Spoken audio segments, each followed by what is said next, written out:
The Attorney General is still going through the Mueller report. I'm Joe Giro, Fox News. It looks like the earliest key findings in Special Counsel Robert Mueller's report could be released as midday tomorrow. AG William Barr is still going through that report and has not said for certain when he'll contact lawmakers about what he found. Many Democratic lawmakers want the report in its entirety, but that might not happen. The big fight now is going to be between the White House and Congress over getting the entire report released and maybe even going to the investigative materials, because the report and the investigative materials are going to be chock full of grand jury testimony, confidential, classified information, and likely a lot of material that falls under the purview of executive privilege as well. Fox's John Roberts.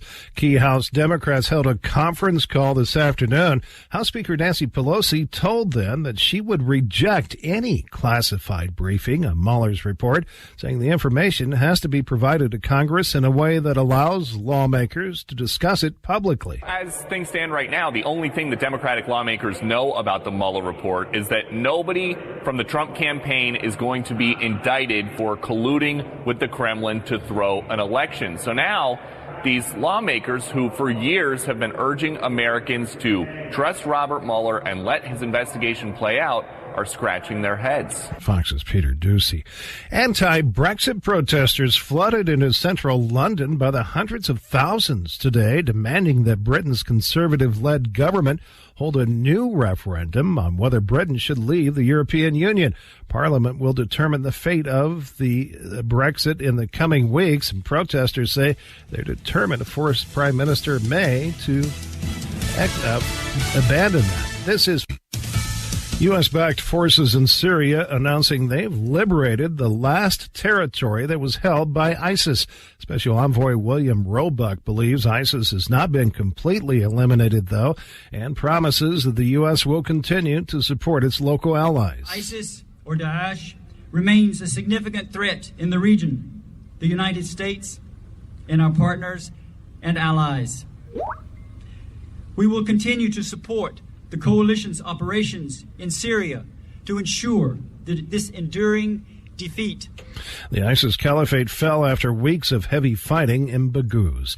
Norwegian rescue authorities working through the night to rescue passengers from the Viking Sky cruise ship off the western coast of Norway. Caught up in choppy waters from high winds, the Viking Sky cruise ship suffered from an engine failure, cutting off power completely.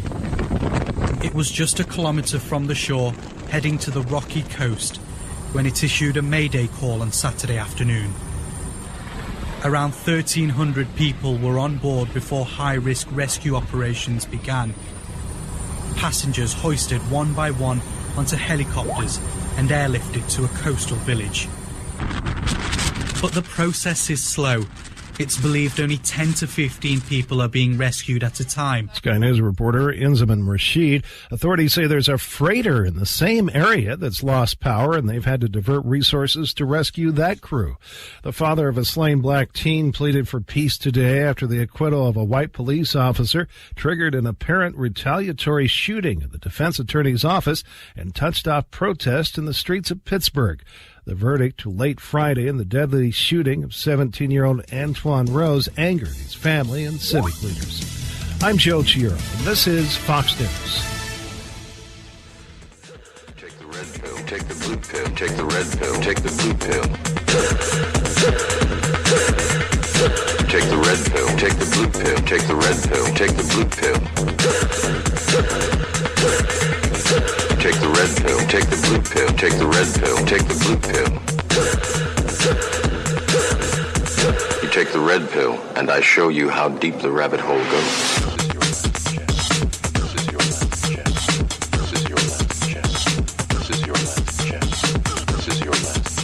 This is your last chance. After this, there is no turning back. You take the blue pill, the story ends. You wake up in your bed and believe whatever you want to believe. You take the red pill, take the red pill, take the red pill, take the red pill, take the red pill, take the red pill, take the red pill, take the red. You stay in Wonderland. You stay in Wonderland, and I show you how deep the rabbit hole goes. Goes.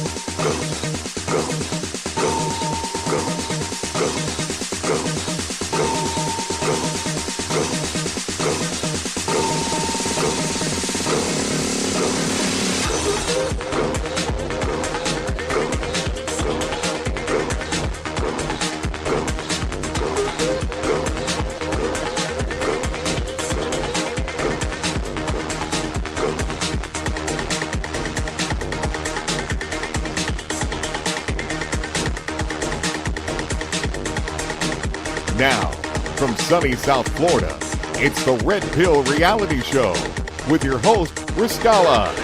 Every Saturday night from 9 p.m. to midnight on the L&M Network. And now, your host, Riscala. Take the red pill, take the blue pill, take the red pill, take the blue pill. Well, hello and welcome, everyone. It is the Red Pill Reality Show, and when I tell you a whole lot has happened this last week, I am not even kidding. Oh, my goodness gracious. Sometimes in our lives we are blessed in a very unusual way, and that happened to me this last week. 2 o'clock in the morning on Wednesday, I woke up with severe chest pain. Pain unlike anything I'd felt before in that area. Freaked out, hauled my behind to the emergency room, and initially thought I was having a heart attack. After they ran some blood tests and did some electronica, whatever that thing is, electrogram, determined it wasn't a heart attack, but it was angina, and that I was to be admitted right away. Yesterday, at around noon, I had a catheter put in my heart. Inside of this catheter was a thing called a stent, this little piece of metal that expands. They use what they call a balloon to expand it. Then they pull it back out. On Wednesday, in order to get this diagnosis on the heart, they had to do what is called a heart catheter without the stent. It's the same procedure, but it was done twice, and I still don't understand why. But however, they did on Wednesday a heart catheter with a camera. I laid on a table. Man, this is just amazing to me. I laid on a table and watched my heart beating on a monitor as they inserted this thing through my arm and followed my, vein isn't the right word, but followed that vein, if you will, all the way up into my heart. I was watching live as these people were looking in my heart with a camera. I could see my heart beating. They then injected the area with a dye in order to get a contrast. And I could see the dye. The whole procedure itself took about 20 minutes. The setup took about 40 minutes. So I was in the operating room for about an hour. During that hour, I saw the most amazing thing I have ever seen in my life, shy of birth, a human birth. I watched my heart beating. I don't even know how to express that to people. The technology that we have today is just, in some areas, I'm so very, very grateful for it. Of course, this doctor said what I had is called a widow's, what did he call it, a widow's? In other words, this was a killer. I can't remember the exact word he told me. Widowmaker, that's what it was. This is a widowmaker. So they went in my heart, performed heart surgery yesterday at around noon. Again, the procedure was about an hour total. Setup was about 40, actual procedure about 25 minutes. As I sat there awake, didn't feel any pain, but it just creeped me out to know, to know that these guys are going up my arm and into my heart. And I'm looking at my heart and I'm going, holy moly. It was, I just can't describe it, in a way that would present it with how awesome it was to look at a part of your body that is functioning, the very engine of your body, without which nothing will work. The central part of your body doing its job. I got to tell you, it was probably, I got so emotional I started to cry. And they were asking me, why are you crying? I said, I've just never seen anything so beautiful. Again, shy of a live human birth, which I have seen, and that made me cry too. Technology, when used in certain ways, can help us so much. It's so sad that we know a lot of technology is not used to help us. It's used against us. That's a sad thing. And what I'm speaking about particularly right now is the 5G. The 5G that they're trying to introduce. Oh, you're going to have faster internets. Oh, this, oh, that, oh, the other. Oh, all these benefits that you're going to get. First of all, there's never been a long-term research study as to the safety of this, beside the fact that it uses the same frequency the military uses. That should bother you. We're being subjected, basically, I talked about directed energy weapons a while back. And I tried to describe my perception of a directed energy weapon. People commonly call them lasers. Well, they look like a laser. They can be absolutely invisible, but a lot of times they add a little color to it to see where it's going. Because if it's invisible, you're not sure exactly where. If you want to hit a pinpointed area, you're not sure. So they'll add a little color to them. But it's like a light beam. A light beam that is condensed with an enormous amount of energy. And this, imagine your microwave like, I don't know, maybe 40, 50, 100 million times more powerful than it is. And energy is within this light beam, like a tubes, if you will. And it goes through that down to whatever it hits. And when it hits it, it affects it at a molecular level. It's not just an explosion.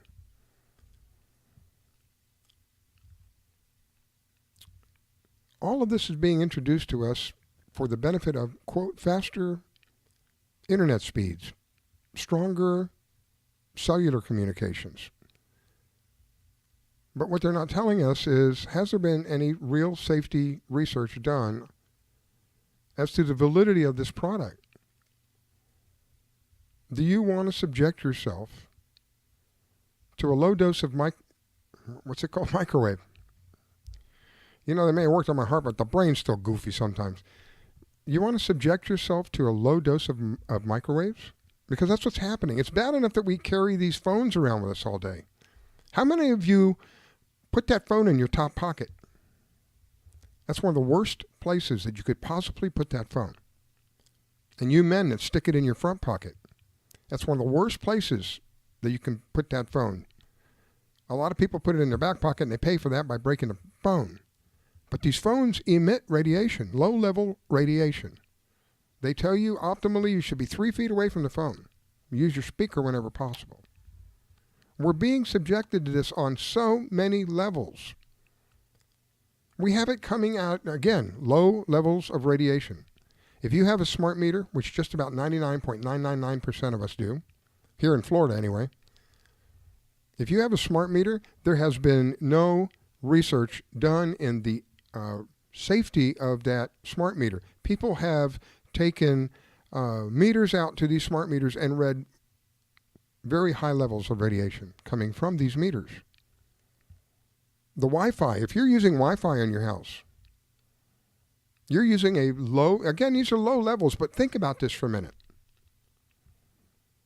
I can take a penny and I can put it in a jar. And it's really not a whole heck of a lot, particularly if it's a big, like let's say a half-gallon jar. Not going to be a big deal. You put a penny in there, but you put a penny in there every day. What do you think is going to happen after about 60, 70, maybe 100 days? You have now filled that jar with pennies. The representation here is that we have low levels of microwave hitting us every day. Some of us more than others. Some of us go to work and we have this stuff at work. We have Wi-Fi at work. We need the wireless printers. It is literally pennies. But when you add them all together, they become dollars. And as time goes on, they're no longer dollars. They're into the thousands. This new 5G technology that they want to introduce has never been tested. I read an article many, many years ago about the guy that, how he came up the idea of the microwave.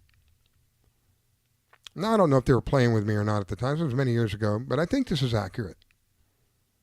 That this guy worked in the microwave industry, but the microwave industry he worked in was telecommunications. They were taking these same basic things and using them as transmitters to transmit long distances through buildings, through trees, without the problems of using, or the drawbacks maybe, I should say, without the drawbacks of using frequencies that are derived through radio frequencies. And he said he was around one of these things one day and he had a chocolate bar in his pocket. And he subjected himself accidentally to some of this, and it began to melt the bar in his top pocket. And that fruited the idea of him coming forward with a microwave. These things are out there and have been out there for God knows how long. Information, thanks to the internet, has given us the availability of knowing what are we facing. The fastest way to lose a fight, to lose a war, is to not know about your enemy. Not know about what it is or who it is or how it is attacking you. Because that's exactly what I'm talking about. You are being attacked. I am being attacked. We are all being attacked day in and day out. Now, if you think that's an exaggeration, please consider this. Many of the listeners already know this. Every day here in South Florida, particularly now, it's been a real kick with them here lately. It's really ticked me off. Every day, there are tons of chemicals purposely sprayed in our atmosphere. They call it geoengineering. The initial idea of this was, well, you know, the planet's heating up and what we want to do is cause an umbrella effect. I'm using very simple terms so people can really understand what I'm talking about. They want to use an umbrella effect in order to reflect the heat from the sun back out into the atmosphere, and therefore the planet won't get so hot. It won't heat up so bad. But that would never work anyway, because the reality of what happens is the planet heats up on its own. What do you think volcanoes are doing? Sitting around waiting for the sun to come down? Come on. So the planet has its own heat, and that heat needs to rise in a cycle. This is how things happen around the planet. Like we get rain, we get wind, unfortunately some heavy wind, but that's part of the cycle of this living organism that we live on. So them spraying us with this, quote, umbrella effect was nothing more than them being able to hide what the true meaning of what they were doing. They use a thing called HAARP, H-A-A-R-P. Look it up. You'll see what I'm talking about. You'll see pictures of it. High altitude auroral, can't remember what the last one is. They transmit billions of watts of microwave energy up into the atmosphere. This umbrella effect, if you will, contains within it metals that respond to this transmission. The end result that happens is that what normally would be an area that might get warm by itself, but hasn't for a very long time, or, in their own words, the Air Force, find it on the government site, weather as a weapon. They can heat up the atmosphere, they can generate a windstorm, and then by being able to heat that atmosphere in different areas, they can literally steer that thing to where they want it to go. They can make it stronger than it would normally be, because it was in all normal, many of these cases, in all normal circumstances, they wouldn't even exist. But because of their direct intervention in what they're doing, this is a result of that. So I've just expressed to you that one avenue that we are being attacked on, only one. If you're drinking water, I would suggest to you to get a ppm meter, parts per million. I want you to take that thing and stick it in the water and see how many parts per million come up. If you're drinking city water, I would advise you to stop immediately. If you're drinking bottled water, I would advise you to be cautious. Some of the bottled water, for whatever reason, will fluoridate the water.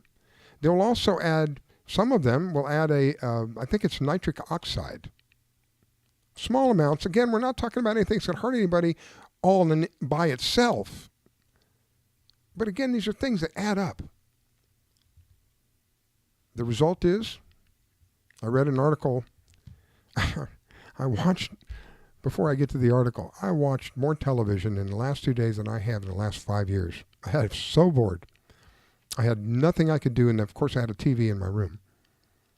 And I didn't watch it the whole time I was there, but I did watch it. It was, I had to turn it off a couple of times. It was sickening. It was disgusting. Okay, so the article. Now I got to backtrack. I'll try to remember what I was telling you about the article. I had read an article about the thought has completely, like I said, they worked on my heart, but my mind is still a little goofy. Anyway, tonight, it's going to be a very interesting show tonight because I'm going to have some people on tonight that I had the honor and the privilege of having them on previously. First, I'm going to have Angel Strong, if she'll call me. Angel. As well as I'm going to have Kevin and Jennifer Malek. Jennifer and Kevin, the partnership there is amazing. The information that they come across and the knowledge that they share with people is, these are the kind of people I like to associate with. Why? Because everybody benefits in the relationship. Everybody benefits. That's the kind of relationships, in my opinion, I mean, you may disagree with me, but that's the kind of relationships I look for. When I'm dealing with you, you win. And I win too. So again, these are the kind of people that I so much enjoy because they come bringing the knowledge that they have toiled to find and willingly share it with other people. Angel Strong is another one. Her knowledge base is, I referred to on one of the shows to her knowledge as an encyclopedia. Her knowledge base is, honestly, it's like an encyclopedia. Not that she knows everything, but the things that she knows are absolutely accurate. And the width of what she knows is amazing. So when we add these people together and we start talking about some of the things we're going to talk about tonight, I think we're going to not only inform you, but we're going to grab your attention. I think it's going to be pretty awesome because what we're going to talk about tonight, let me mention that a little bit here.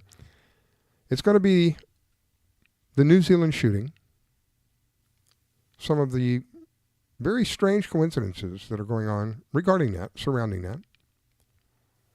And one of the other things we're going to talk about many things, but these will be the highlights. We're going to talk about this failed attempt at the overthrow of our government. Now, if you think that's an exaggeration, that is an absolute 100% fact. There is no exaggeration. We have been at war for a very long time.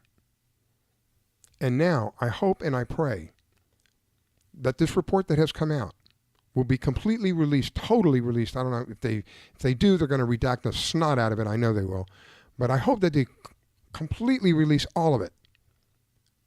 And I have a feeling, and Angel's on the line now. I'll get right to you in a second, Angel. I have a feeling, and Angel's probably going to be able to verify this for me, that now this is like the gloves are off with our president. He's not going to be such a nice guy anymore. I think. I watched a video of him today, and I was very shocked, to be honest with you. He mentioned about the locker up thing. Initially, when he first got into office, and he said, look, she's been through enough. Let's just move forward. But then he followed it with, these people have been so unjustifiably mean to me. I'm paraphrasing. That I'm not going to settle for that anymore. So we'll see. Anyway, Angel Strong is now on the line with me. Welcome, my dear. Thank you. I heard you say Angel, and I answered the call. Oh, well, God bless you. I appreciate that. So glad that you're feeling so good. We were all worried and all concerned, but all knew that you would come through with flying colors, and you did. It was really humbling to know all of these people were praying for me. I had my smartphone with me, so I couldn't answer messages that people were leaving me, but I was able to see the posts. I was able to respond to the posts, and it was well over on one post. I think it was close to 200 people on one. There was 130 something on another one. I was humbled. I was brought to tears and humbleness because all of these people cared enough to say something for me, and I appreciate that. Well, we do care about you, and I guess you give new breath to the show must go on because you just got out. Well, you know what? So, let me tell you, Michael Vera was having a heart attack and called me. Having a heart attack. You got to do the show, man. Oh, my God. Show's got, I'm telling you. And Michael, anytime you talk to Michael, he'll verify it. He was having a heart attack. He told Autumn, get Riscal on the phone. He's got to do the show tonight. I've got to go to the hospital. And we did. And it was, yeah. Well, I don't know. I guess maybe we're in parallel blood, kind of thing. Anyway. Oh my gosh. So we'll have, let's see, in just a couple of minutes here, we'll have Kevin and Jennifer Malek on, and then we're going to be taking calls. Before I get to that, I know we talked about this earlier, but I wanted to get your opinion while we're on the air. I watched this video of him. I wish I could have sent you the link so you could see what I saw, and then it would be a more fair perspective. But today I saw a video of him, and like I said, it really did kind of shock me because he wasn't being so nice in this video. He was basically saying the hammer's coming down. Do you think he has reached, at least a part of him has reached that point now? I do, and have always thought that he has reached or will reach a point where somebody else will take the deep state down. However, I still know he is very loyal, and he does not like to hurt people. Mm-hmm. But he's taken enough jabs. That's what I'm saying. That's what I'm saying. That's what he said today. Back. Yeah, that's what he will. Exactly. That's what I'm saying. That's what I feel like. They've been punching and punching and punching, and he's been relatively nice. I mean, there's been things here and there, but really nothing in comparison that's coming from the other side. And now today, oh my goodness, I got to find this link, and I'll put it up in the chat room. I'll get in the chat room here, and I'll put it up in the chat room. People in the chat room can see it as well. He was no nice guy. He was anything but a nice guy. Basically, I've had it with these people, and I hope that, and truly, that's what happens. That he appoints somebody. Now that Bill Maher now has the report, he has to make the decision. I guess this is how the rules are. The report is given to him first, and then he makes a decision as to what will or will not be released and who will get it first when it is released. So that's going to be the next step for us. Yes, there's a chain of custody, how that will work. But I do want to just add something when you're talking about President Trump's punchback. No good boxing match was ever won by just blocking. Somebody has to throw a punch. Yeah. I mean, that's how fights are won. And this is a battle, and he knows it. Yeah. But he still will feel if somebody will show any kind of repentance. He's a forgiving man. Mm-hmm. But these people they're non-repentive, and they're repetitive of their sins. And I mean sins against humanity. We've talked about pedophilia. Yeah. We've talked about everything under the sun. They don't just sin. They love to sin, and he's about had it. And I'm thankful that he's had it. And I think the people have had it, even though I still say there's many, maybe possibly even, just as an estimate, possibly the majority of the people here in the States at least don't really know what she's capable of. I read an article that supposedly they alleged that they had found some stuff on Anthony Weiner's laptop that was so disgusting and so vile and so evil, it had made seasoned detectives cry and throw up with what they saw. Supposedly, allegedly what they saw was Hillary Clinton, Huma Abedin, involved in some type of a ritual that was so horrible that these men cried when they saw it. All I can tell you is I believe that. I would have to hear more, but whatever they have done, we know it's crimes against humanity, and they are also into satanic ritual. Oh my goodness! Yeah. Yep. Again, a couple of articles. This is many years back, probably, I don't know, at least 8 years back, where there was a group that claimed her as part of their, whatever they call them, witches, and they said that she was a black witch, whatever that means. Well, all I can tell you, or I could tell you plenty, but I had mentioned that I am friends with Dolly Kyle, who wrote Hillary, the Other Woman. Mm-hmm. And Dolly is a seasoned attorney out of Arkansas, and she wrote the book because she had about had it with Hillary's facade. And this is somebody that went to school with Bill Clinton, had an affair with Bill Clinton, but again, she's a seasoned attorney, and I love her. She was on Alex Jones' show for like 3 hours. Oh my goodness. A fabulous show. Wow. So when Dolly, and like I have said, I'm not bragging, but I've vacationed with Dolly and stayed with Dolly, and Dolly stayed with me, and we're buddies. She said the stench smelled like sulfur coming off Hillary. As a matter of fact, when they were in college, she did not want her in her car because she had cloth seats. Do you understand what I'm telling you, what that smell must have been? Oh, my goodness. Oh, wow. Now, we're not talking about somebody that's not intelligent. Dolly Kyle is an intellect, and she said it was a smell that was not common to even a pig farm. Oh, wow. So, wow.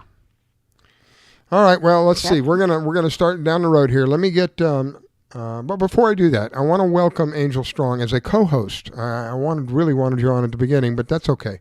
She's so humble. I have to kind of lean on her a little bit to get her to do anything. But anyway, welcome Angel Strong as a co-host for the Red Pill Reality Show. The purpose of doing this, our intent here is that Angel eventually is going to have her own show. We want to try to build up some listeners for her. Those of you who are new to Angel, I promise you, if you want to know what's going on with depth, you're going to get a treat tonight. And not only are you going to get one, but you're going to get three, because I have Kevin and I have Jennifer Malek on with me.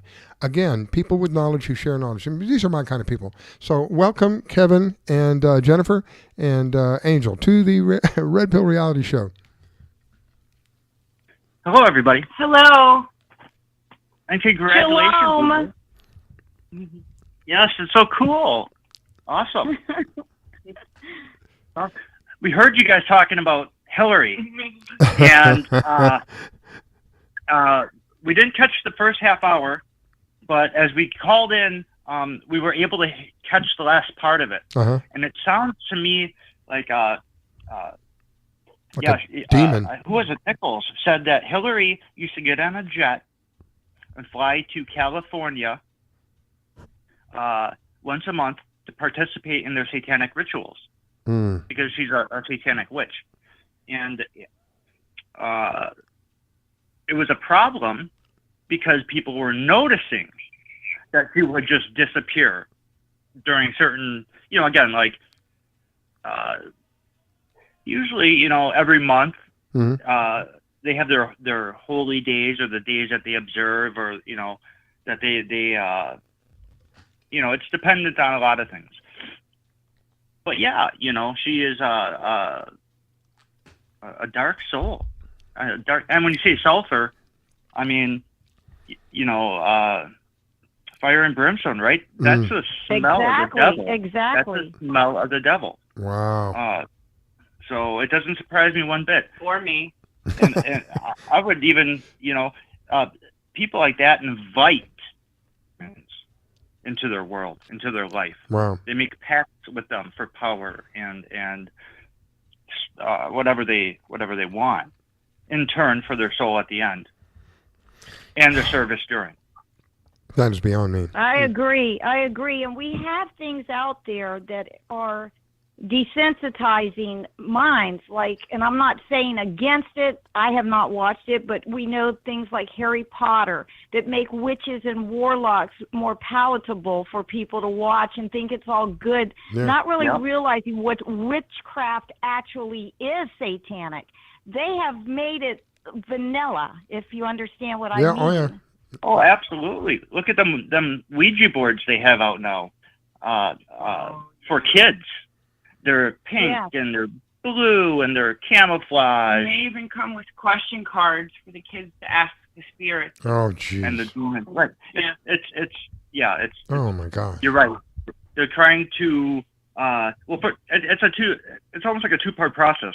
One is taking God out of the equation, right, and the other is injecting things like Angel just mentioned, which putting their God in place, taking the true God out and putting the false God in. Yeah. Which, if we all really recognize why there is such vitriol against President Trump, I can summarize it by saying because he said, we worship God, not government. And man, that lit them up. Once he said that, and he said that often. And that is something, that is a spirit, that there's a war fighting on this level and a different level. And he's got them fired up. Yeah, when they moved into the White House. Go ahead. Yeah, when they moved into the White House, I don't know if you guys remember this or not. His wife told him that she refused to step foot into the White House until he had that place exorcised because she could feel the evil there. And he brought in 70 different types of holy people. Right. Deliverance ministers and exorcists and of shamans, everything you could think of. And they went throughout that whole place and did deliverances and exorcisms and all kinds of stuff. Wow. Absolutely. And also, I mean, I don't want to stop you all because everybody is so great, but when you hit a point, I just want to say I knew that, and also it was fly infestation at the White House, not just during Obama. It got worse during Obama, but Melania's not going to go in where you can't even find a spot that a fly hasn't lit on. So can you even imagine what would be in the White House where read about it too, fly infestation, like there's dead bodies somewhere. But when we mentioned for a couple of times spiritual, doesn't a fly have a spiritual symbol? Isn't that the and what am I trying to say? I can't think of the word, an emoji or not associated with the devil. Yes. Yeah. It's associated with the devil.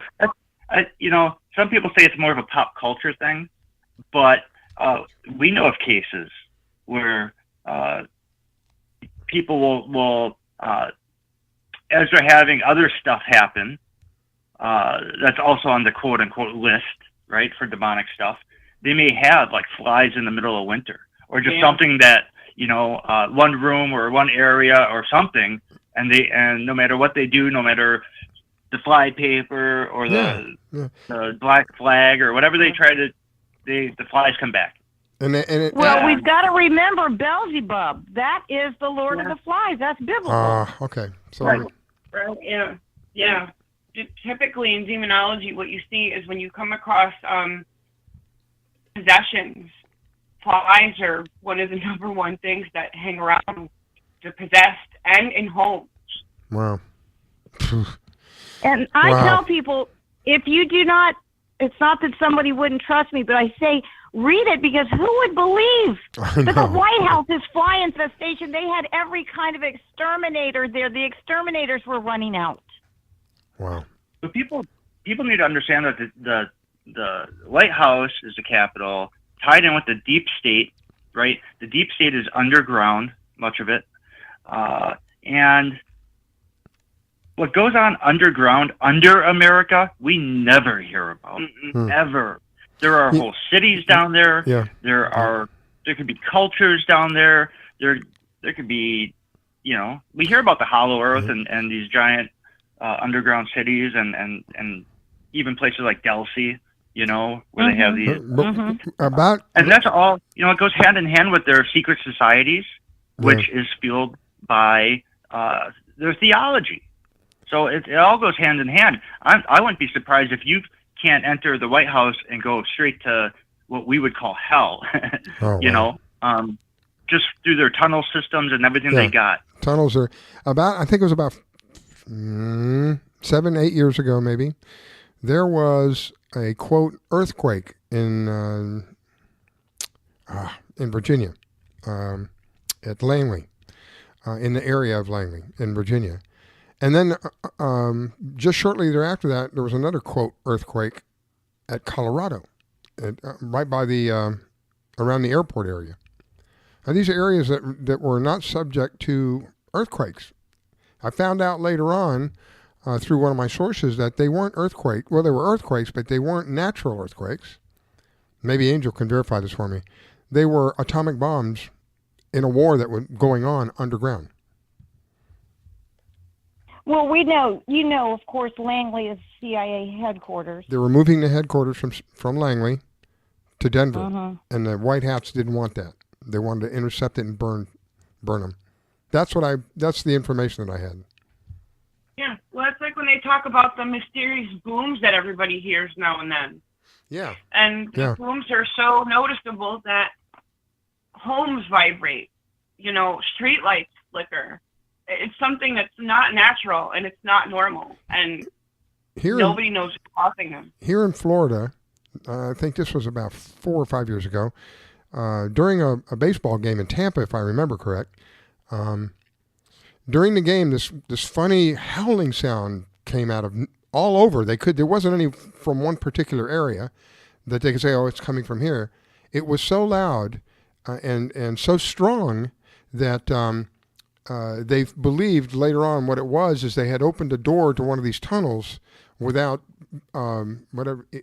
balancing, whatever that's called, the other side, and it sucked in or blew it out. That I don't know, but it was the cause of this crazy sound.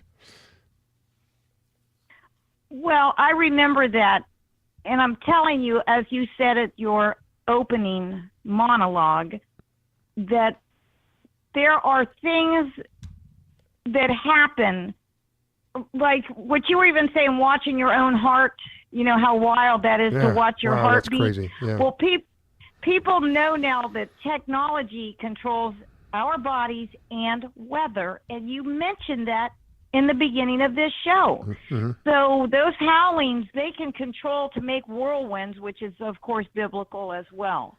But it sounded like a demon, the time you're talking about.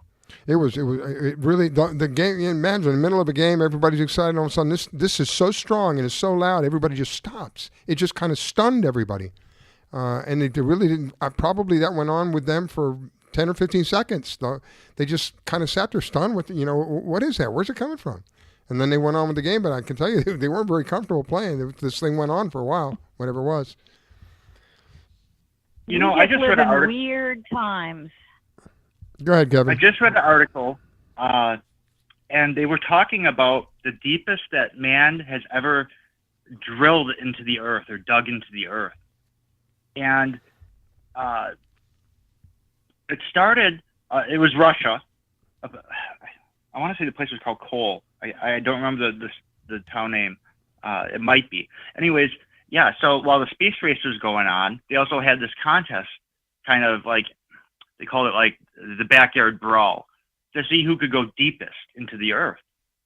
And they went 7.5 miles down into the earth, straight. And they stopped because at that point it was 365 degrees. It was so hot down there. But it's like when they opened up that tunnel in Europe and they had that crazy satanic ceremony where they had all these elites come in. It was for the tunnel. I can't remember the name of which one, but yeah, it was. You can find it on YouTube, maybe still. I mean, with the way they're pulling stuff these days, it's even hard to say. Thing. Yep. Well, while we're on these days of pulling things, because I want to get on to the New Zealand thing here, and we'll be taking calls shortly. I'm not going to take any calls right now, but if you want to call in, the phone number is 561-440-5174. Please keep your phone muted, and we'll get you on. But please do not call right now. I'll let you know when we're going to take the calls here in a few minutes. While we're on the subject of what they're pulling all this stuff, this New Zealand shooting, some very peculiar things are going on with this New Zealand shooting. Excuse me. And Angel has some inside information regarding some of the things that went on there, and how peculiar they are, and how familiar are they. So let me go in that direction for a minute here. Angel, kind of share with the listeners, what is it? Well, first of all, I think we all smell a rat. I mean, some people's bodies are supposedly flying around. I don't see one speck of blood. I was, as you all know, or most people know, I was raised in a house with a police officer that became an attorney and then a state attorney. I've seen crime scenes my entire life. That did not look like a crime scene. It looked more like a FX B-rated movie, and nothing really added up prior to me even knowing what I know now. The very first time that I saw what I saw, the pictures, the stills, not the video, because they yanked that immediately. Yep. It didn't make sense to me that a man that hates a particular group of people enough to slaughter them would be vacationing in the places that they live. Like he was back and forth to Pakistan and to Turkey. I mean, I actually know how far those flights are. From New Zealand to Istanbul, it's like 9 hours with a good tailwind. Wow. And he's going to fly like 16 hours from New Zealand to Pakistan for vacation. You hate people so much you're going to spend $10,000 a trip constantly? No. It doesn't take two firing brain neurotransmitters to know that doesn't add up even for Common Core math. I like the. No, it I really like how you doesn't. threw it. I mean, I'm not going to go somewhere where I hate the people and continuously pour money into these areas that are filthy to begin with in most places that he went. I agree with you. I just like how you threw in the Common Core. Common Core math. Oh, what a nightmare. Lord have mercy. So, I mean, does that make sense? No. That these people are calling for gun control after one supposed shooting? Well, and then the other side of that is the reports are, they're all turning their guns in. 37, I think, was the last count. I know there's more than 37 people.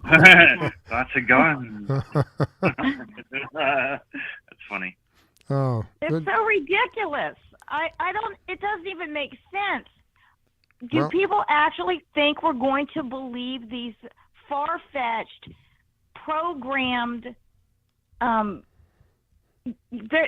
planned all in advance. We're told they're going to have a drill. When you mentioned earlier, or you did, about Langley, I can remember when that earthquake or whatever supposedly happened, they forewarned that the Polytech or whatever was going to do something. And they're having drills there. Every time Why something does happens, everything happen when a drill is happening? Yeah. Right. Yeah, that's right. That's a classic sign of a false flag. We Angel and I have discussed that a couple of times. I think you and me, Kevin, have discussed it a couple of times. In some weird, sick, twisted way, they have to tell us what they're going to do before they do it. That's their way of telling us. Exactly. Yep. That's part of their protocol, actually. Yeah, that's the way of telling us. I did see the video. That's their Miranda Act. Uh-huh. Well, I did see the video, and I tried to download it, but as soon as I tried to download it, my internet got cut off. That connection, I didn't say that right. The internet, the connection to that site was cut off. And I did watch the video. I only got to see it once. I was hoping to see it a couple of times, but while I was going to download it, I went back to try to play it again. Couldn't even. That's how quick it was. What I saw looked almost like a video game. What you see in a video game. And what I saw was a gun with a hand supporting the barrel area. Didn't see much more than the forearm of the hand and the hand itself and the barrel of the gun and pointing towards these people.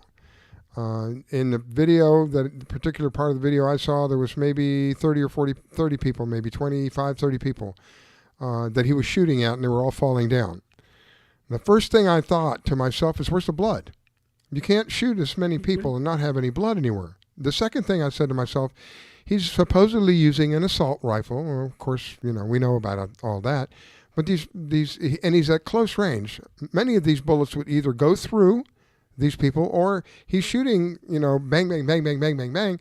Eventually, have to hit a wall somewhere. I didn't see a single bullet hole in any of the walls, along with no blood on the floor. That led me to believe what was going on was for, again, what we have here in the States when they do these shootings here in the States. But it led me to believe that this is something in an agenda. And what happened hours later, the prime minister, I think is who they have, right? The lady, I can't think of her name, is calling for people to surrender their guns. Well, so before the show, I put aside 2 articles on this. Now, one of them, I just want to quote what Bernie Sanders says, and then I want to quote what the NRA spokesman, Dana Loach, says. So, and right after, we know that what this is clearly a ploy for gun control, right? Democratic presidential,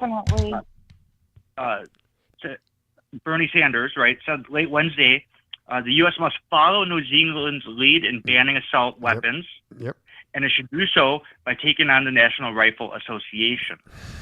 This is what real action to stop gun violence looks like. We must follow the New Zealand's lead, take on the NRA, and ban the sale and distribution of assault weapons in the United States. So what Dana said is, first, define assault weapon.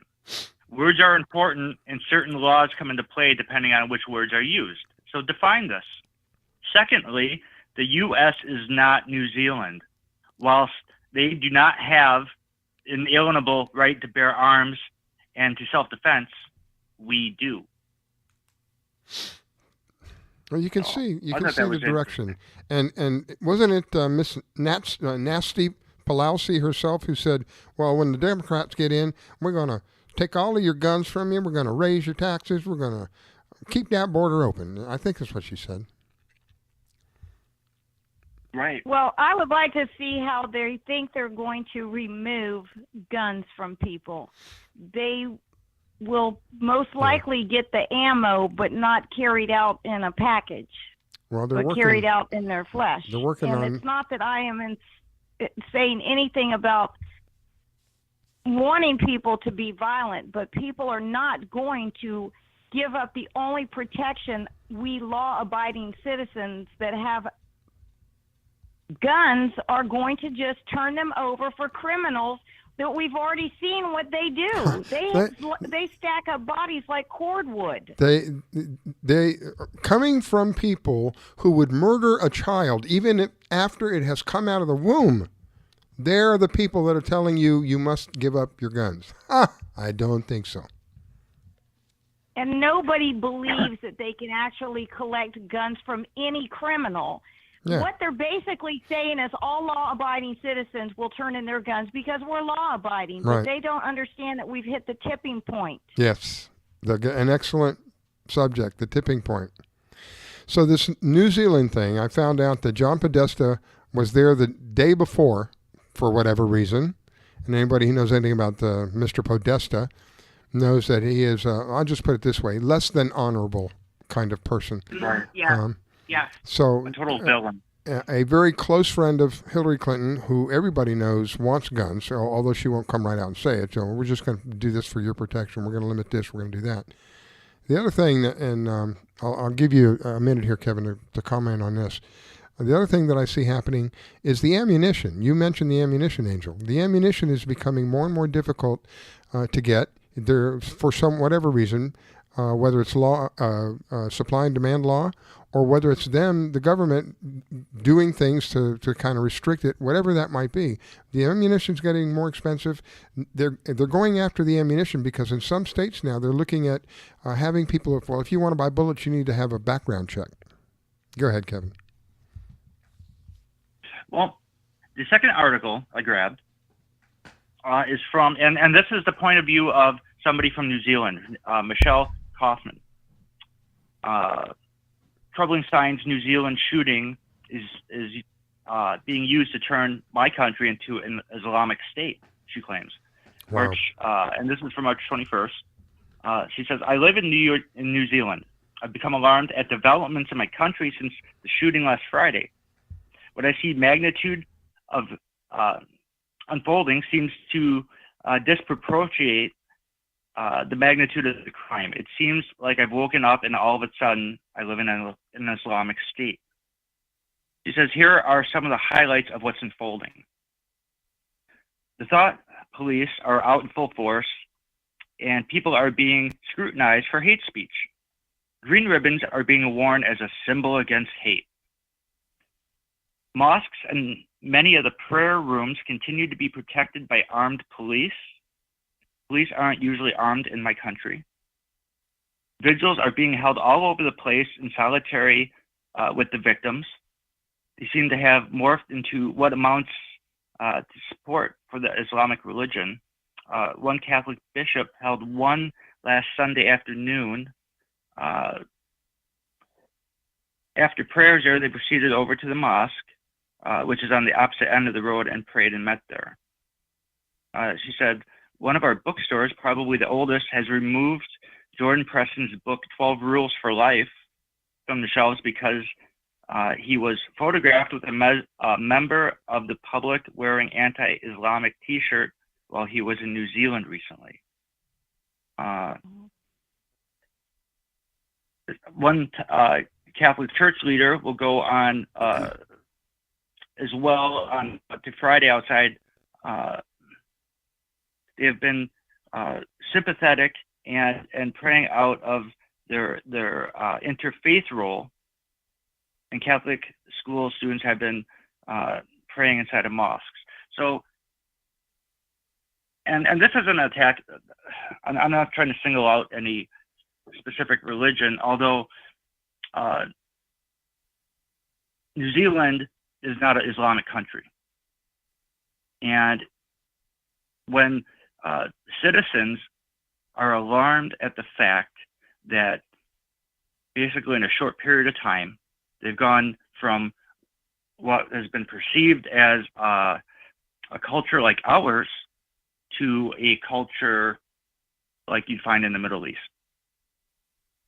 This is so frustrating. I relate to every single solitary syllable that you just read off of there and what you said afterwards.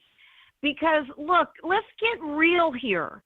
If I look at Nobel laureate winners in the fields of biology, science, and mathematics, the long list, the winding road list of winners, there is one Muslim, period, out of the list of all of those.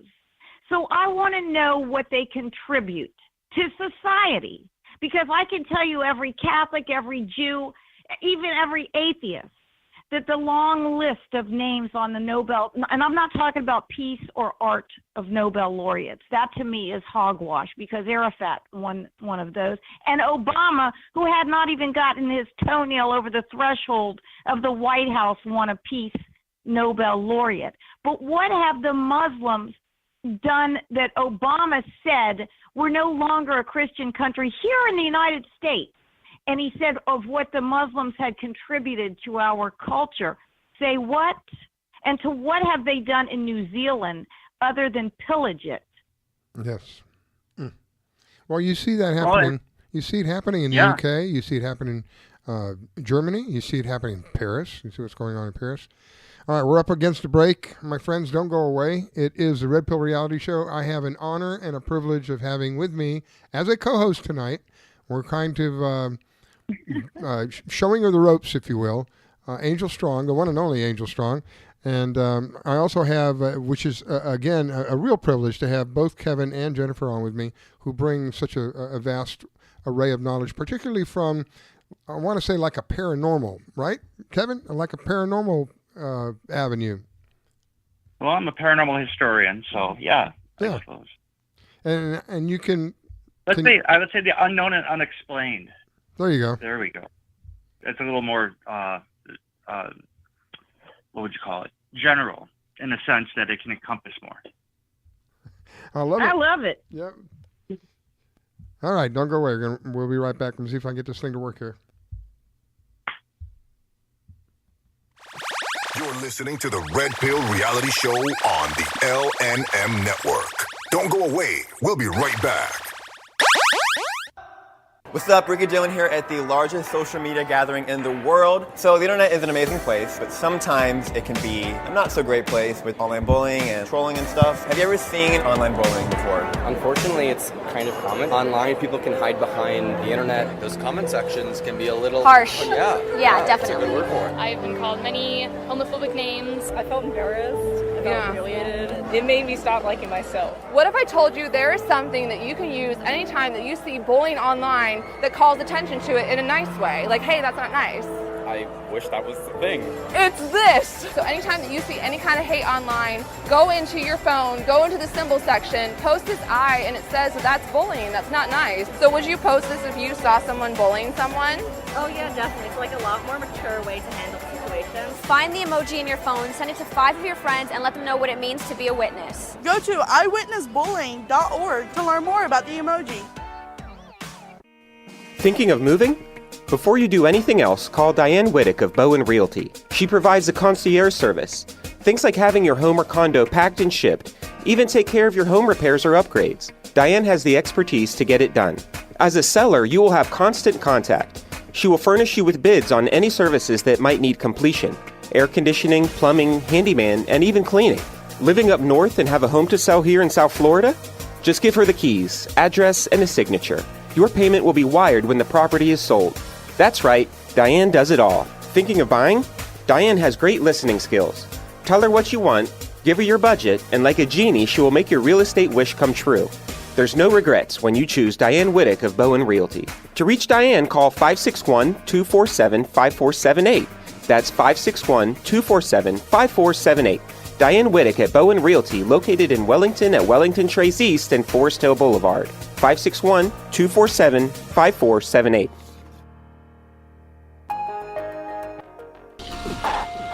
We just finished dinner and it was time for homework.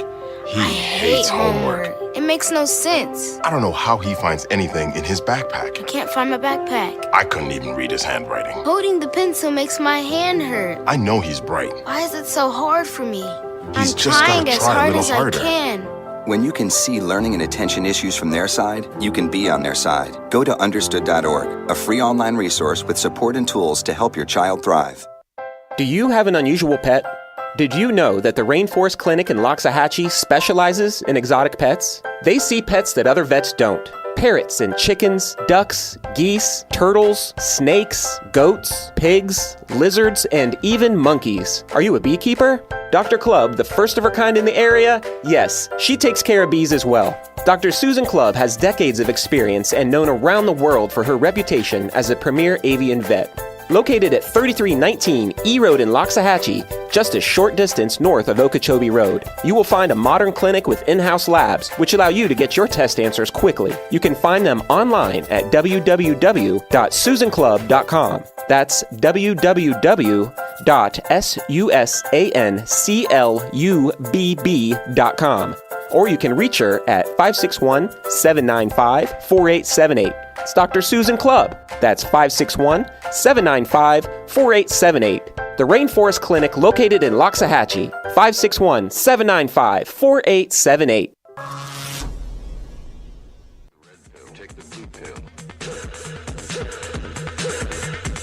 Take the red pill, take the blue pill, take the red pill, take the blue pill. Take the red pill, take the blue pill, take the red pill, take the blue pill. You take the red pill, and I show you how deep the rabbit hole goes.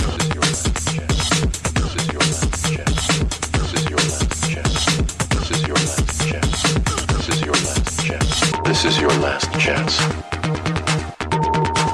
After this, there is no turning back. You take the blue pill, the story ends.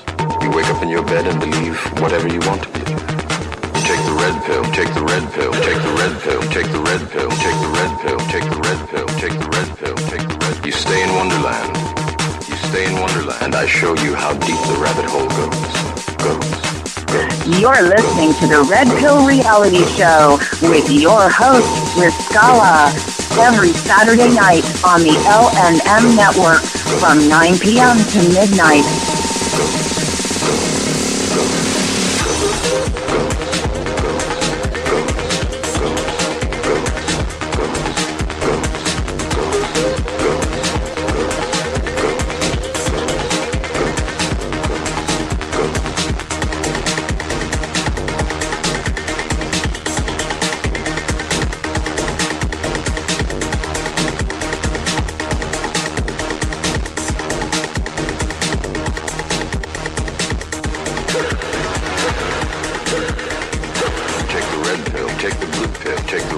And now your host, Riscala. Take the red pill, take the blue pill, take All right, we are back. It is a Red Pill Reality Show. I have tonight with me my co-host, Angel Strong, and I have two very special guests who were with me a couple of weeks ago and enjoyed having them on so much I've asked them to come back. That is Kevin and Jennifer Malek, and it is an honor and a privilege, truly, to have these three people here with the knowledge that they have to share with you. I want to thank each and every one of you out there who help us do what we do by either being subscribers to this network.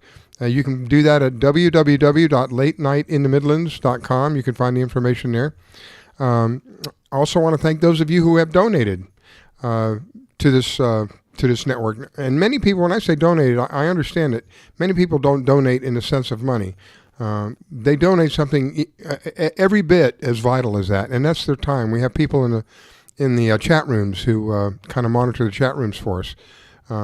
So all of you who do that little part that you do, it's like I said earlier about the pennies. When we all get together, it's a lot, and I appreciate that. To the stations that run the show, WCET-FM, as well as High Point Radio, I believe he's still running our show. Thank you very much. I greatly appreciate it. Anyway, welcome back. Angel Strong, welcome back, my dear. Thank you so much. I'm so happy to be here around brilliant people. And let's see here. Kevin and Jennifer, welcome back. Welcome back. Thank Ditto. you. All right, we've been discussing how some of these things that we see and we hear are not really what we see and we hear, and particularly what happened there in New Zealand. This to me was an absolute setup. Kevin had mentioned earlier that he had found that it was a drill. Yeah, there was a drill going on. 9/11, there was a drill going on. The school shooting in which one? Let's see. In Parkland, they had a drill just prior to that horrendous shooting. And when we say false flags, or if I say false flag, I don't mean nobody died. In some cases, nobody dies, but it doesn't mean necessarily. Don't get the idea that the word false. Bombing. Exactly. Yep. They had one too. Every time. Yep. So they enjoy it when people die. It's better for them. It gets more emotion out of people, more fear, and this is what they live on. So anyway, we're learning that in this New Zealand thing that we haven't necessarily been told the truth as to what's going on, and some peculiar things that went down. One that I noted about John Podesta, who was a very close friend of Hillary Clinton, and anybody who knows anything about Hillary knows that if Hillary Clinton were president today, I don't know that we wouldn't be either a civil war or a world war. It would be one of the two. So he's a close friend of hers, was there one day prior to this man showing up. And then Angel brought out some very peculiar points about the man himself. If he hated these people so much, why did he go and visit these countries where the majority of the people, that's the kind of people he shoots. And then I added to that I did get to see the video one time only. Attempted to watch it a second time. That's how fast this was. Couldn't watch it a second time, but from what I saw the first time, it wasn't convincing to me. There were some vital things missing in the equation of what I was seeing. First of all, I didn't see, there was at least 20 or 25 people laying down in this one area where he continued to shoot. No blood running from any of these people. No flexing of the body. As a bullet would hit the body will flex. I didn't see any of that. I didn't see any bullet holes in any of the walls. So it just constantly threw up red flag after another. And then, of course, within hours after it occurs, you have heard what Kevin had brought up, how Bernie, within hours, the PM had asked people to start turning in their guns, and I think within 24 hours they were passing legislation, if I'm not mistaken. So this is really leading to the disarmament of the world so that this one world government can be moved in. Angel brought up a very good point. In America, it's not going to happen. It's going to boil down. That's why I said if Hillary were here, it would very possibly be either a civil war by now or a world war. A world war to keep us busy, keep everything more difficult for us to do here because they'd have more restrictions on us because when we go into a world war, they would declare martial law, official martial law over us here. So it would either be a world war or a civil war because they'd be coming after our guns. This is all common knowledge. None of this is theory. Well, it may be theory in the sense that it would be one or the other, but it would be some major war of some kind. So with absolutely, and it's going to be a very uncivil civil war.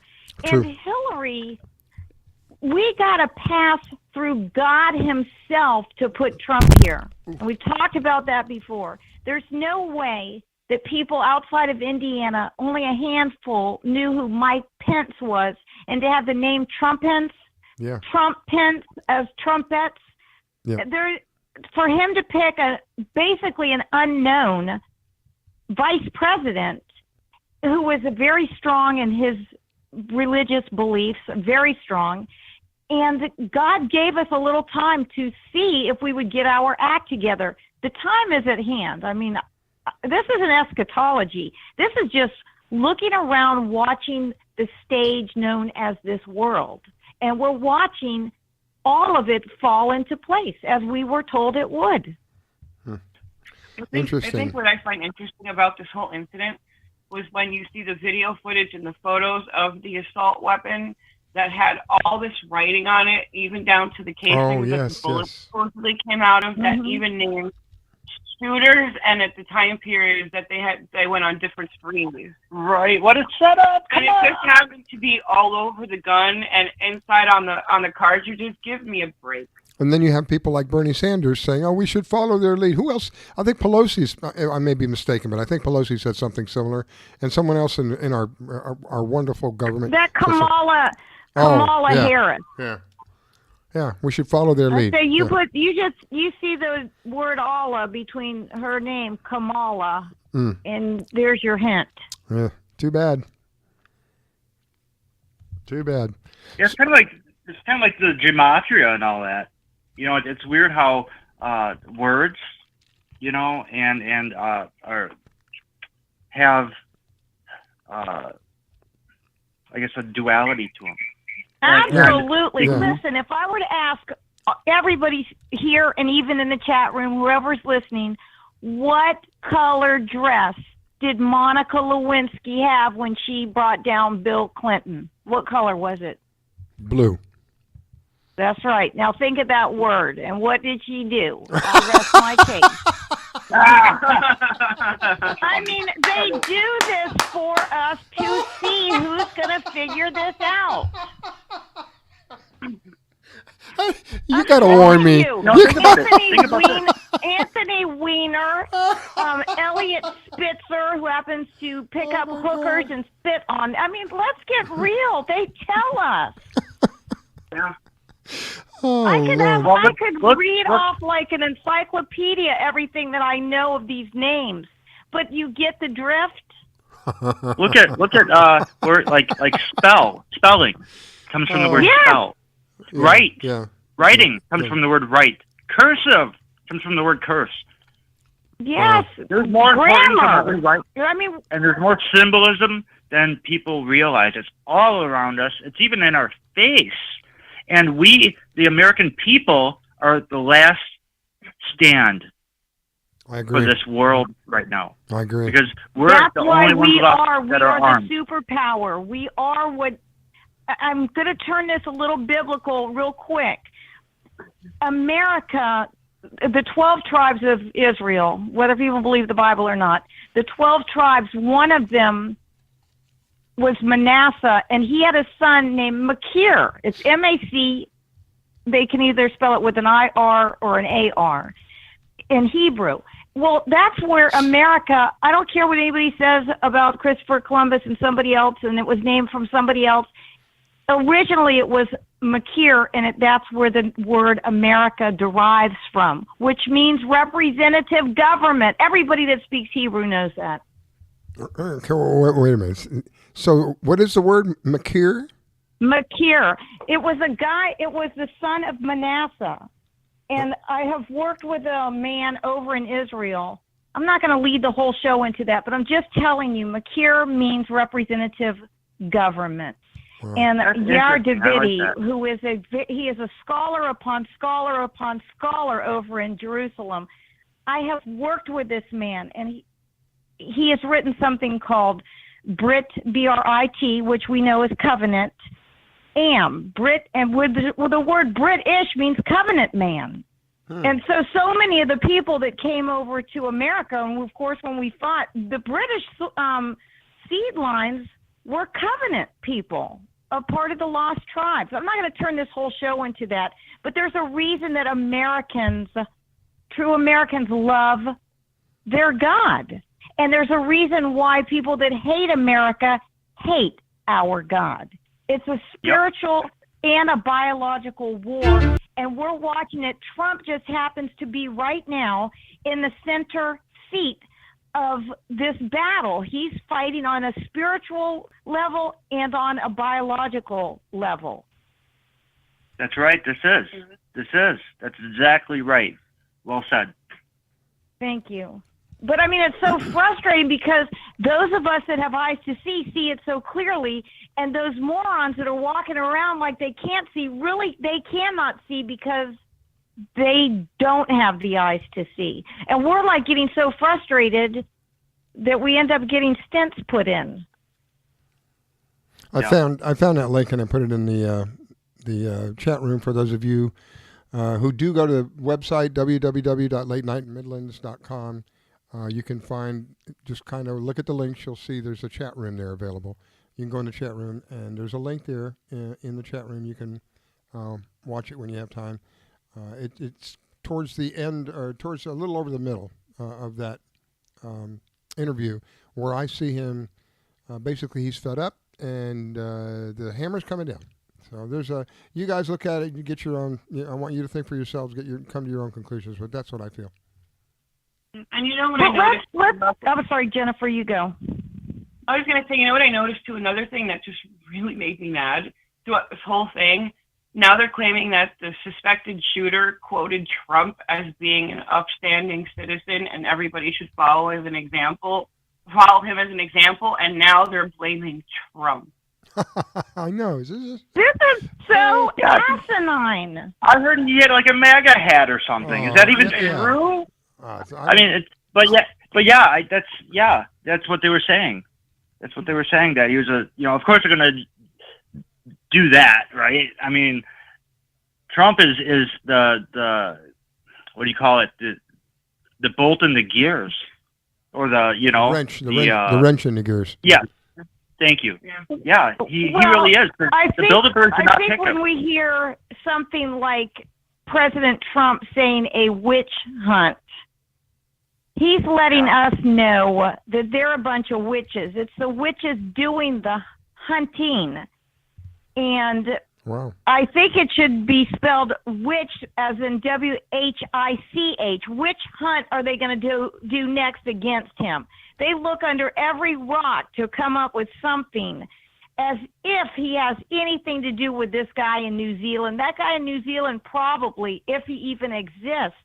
I'm not even so sure. Now they say, well, we want to obscure his face because we don't want to give him any credence. They're obscuring his face because God only knows where they're actually taking him and who he actually is. I don't believe a word they say. Nothing. And neither do we. Don't blame you. All right. Well, let's kind of move away from that for a minute, because this is something that's actually happening right now, and I kind of mentioned it earlier, and that was the end of the Mueller investigation. Yes. Oh yeah. Now it has finally come to an end. It's a little over 2 years, I think, if I'm not mistaken. And the last count, so many counts, but the last count I saw was 40 million. Some people were talking 20 million. 2 million would have been way too much.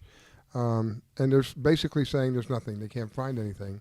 And I want to get some feedback from the three of you on what you think the crazies are going to start doing now. This was their Hail Mary. This was, the long bomb over the goal. This is going to do it. And I heard that Rachel Maddow, the one with the short hair, Yes.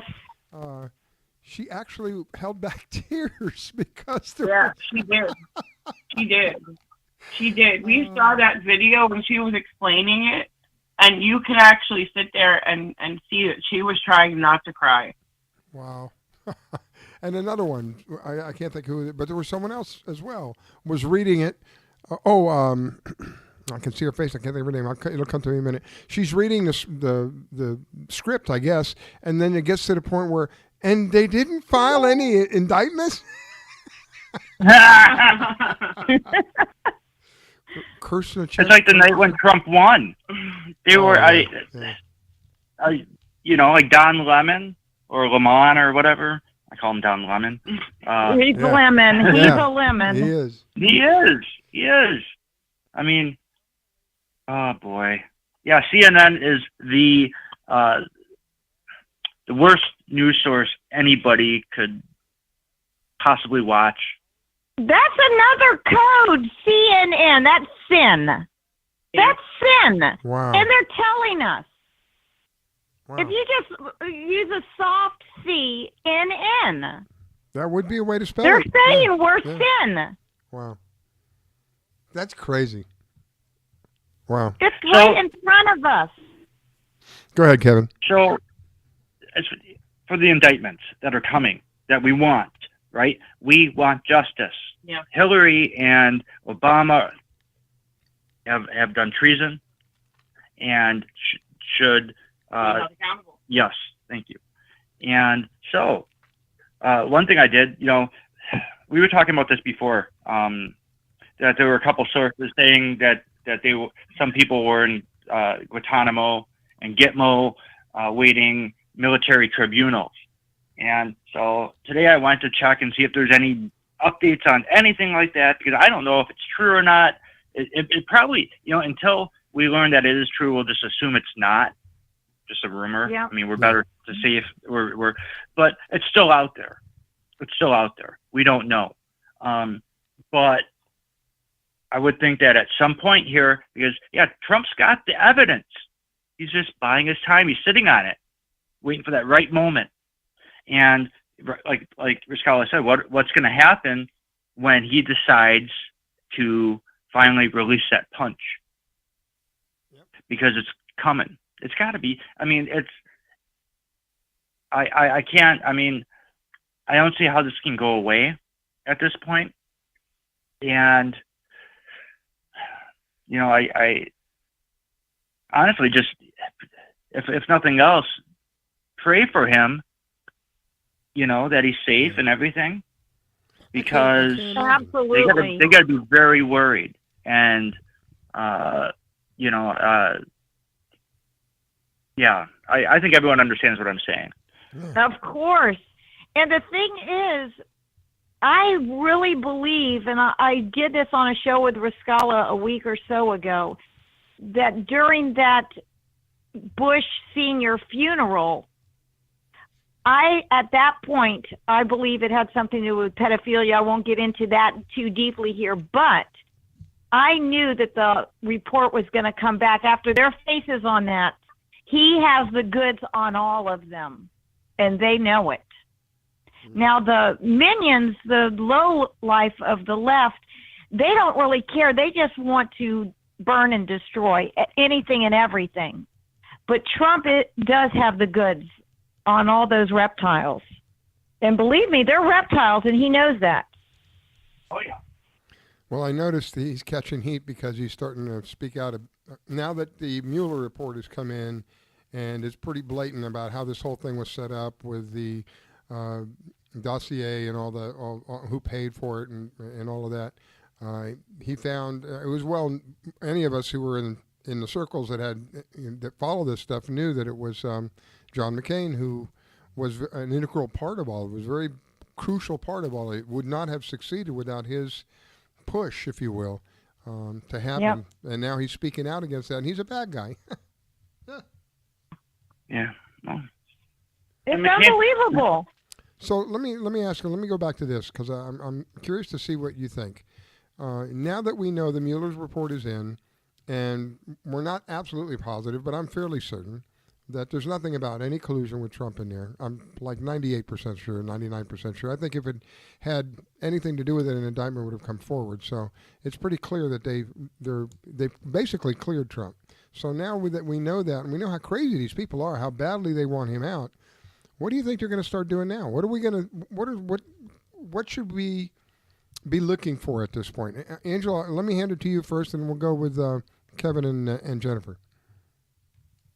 Well, it's going to be the same old stuff. It's just going to get a renewed jolt. It's that he was hanging around people that were indicted, did take sentences, and are serving time. We've heard it. It's like overplay, overkill, all of this stuff.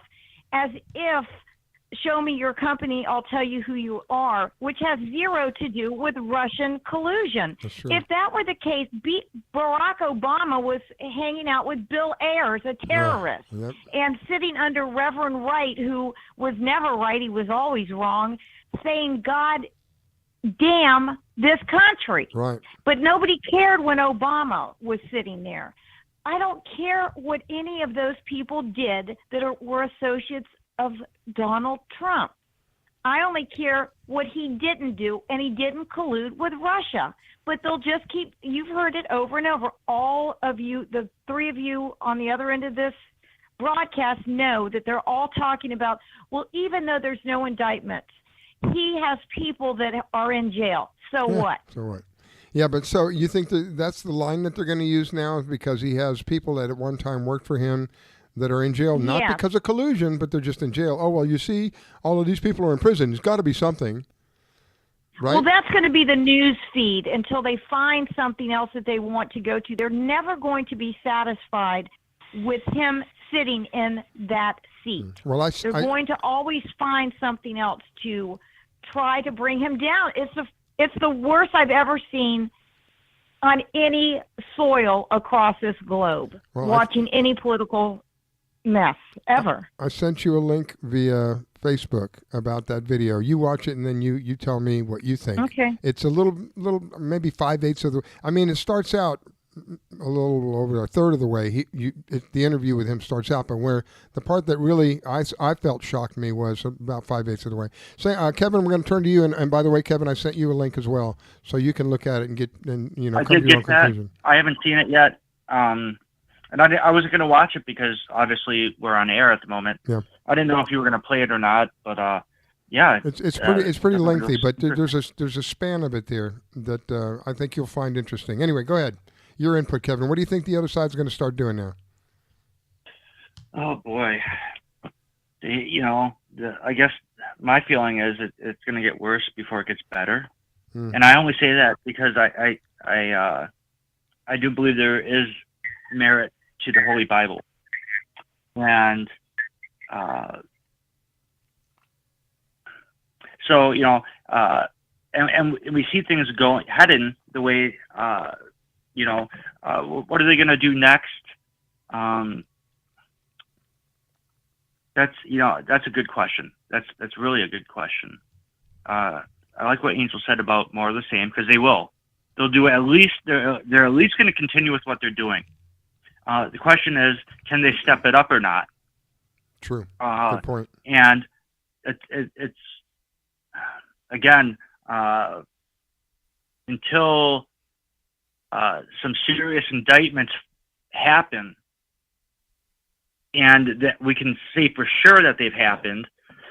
It seems to me, until that you take the people out of power that are causing the issues, the Soros, Rothschilds, the bankers, the Rockefellers, these kind of folk, until we deal with that, it's going to be more of the same, and they're going to head towards their agenda, which is a world order, the one money, the one army, everyone microchipped. One religion, which they're going to call Chrislam. That's going to be the new one world religion. The question is in other words, so we had Trump winning was a victory for us, in the sense that someone got in office that was willing to stand up to the moral powers that be, that wanted to put this whole agenda full force, pedal to the metal. And instead he was able to apply the brakes. He hasn't stopped it, obviously because of the momentum like we talked about last week, but at least he's making an effort. Now, I know even with the effort, that position. What's that? I was going to say, even with the effort, he's surpassed all the other presidents. Just Yeah. you know, and And he's only been there for 2 years. Can you imagine if he can go the full, not only this term but the next term, if he can win again, and that's going to be interesting to see. I think more people like Trump, and that's the thing that we got to be careful of. We can't. Okay, we watch the mainstream media because we want to see what they're saying, but they're telling us that we're losing, that they're winning, that it's going to be this way and it's going to be that way, and we have to accept it, and this is how it's going to be. And the thing is, we know that they lie to us, and they're not accurate, and they're not right. Okay, so in other words, just like they wanted everyone to think that Hillary was beating Trump in the polls when she wasn't even close. Not even in the electoral college. Right. They purposely lied to America to try to influence the election. The electoral college. So we'll get to that in a minute. Go ahead. But that had never happened before in our country's history, where the media was so called out on something. It was so blatant. Now, if she would have won, everyone would have forgot about it. She would have full speed ahead, and we'd be in a whole world of hurt right now. So I want to get to the electoral. The question is, are we going to have another miracle? Are we going to have another Trump? Is something going to happen that will either damage the media, the mainstream media, in a way where their brainwashing will be interfered with? Are they going to come out with a new, like Trump was suggesting? Someone, why don't we make another Facebook?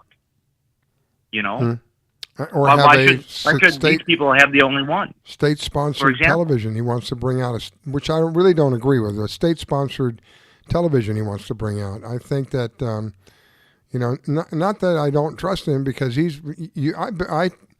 I judge a person by their works. He, like I said earlier, he's outdone all of them and put all of them to shame. So it's not that.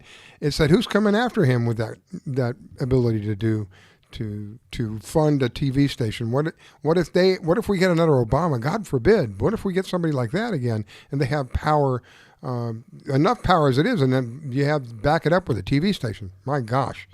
So we mentioned the Electoral College. Well, before I get to that, let me ask you. Let me say this. What I think they're going to do next is they're panicking. They're in fear. Probably the greatest fear that they've ever been in, because it's very difficult to get these people to feel that because of the positions that they're in and of where they're at. They're in fear. They're in panic. And my concern is, we know that these are people that were directly responsible when all is said and done. What happened in New York? What happens at these school shootings? What happens at these other mass shootings, whether it's in Colorado or whether it's in supposedly in up north in a school or whatever that might be? What happens now if they're in a panic and they're very fearsome and they must bring their change about no matter what? What if they do some kind of crazy thing like take out a city?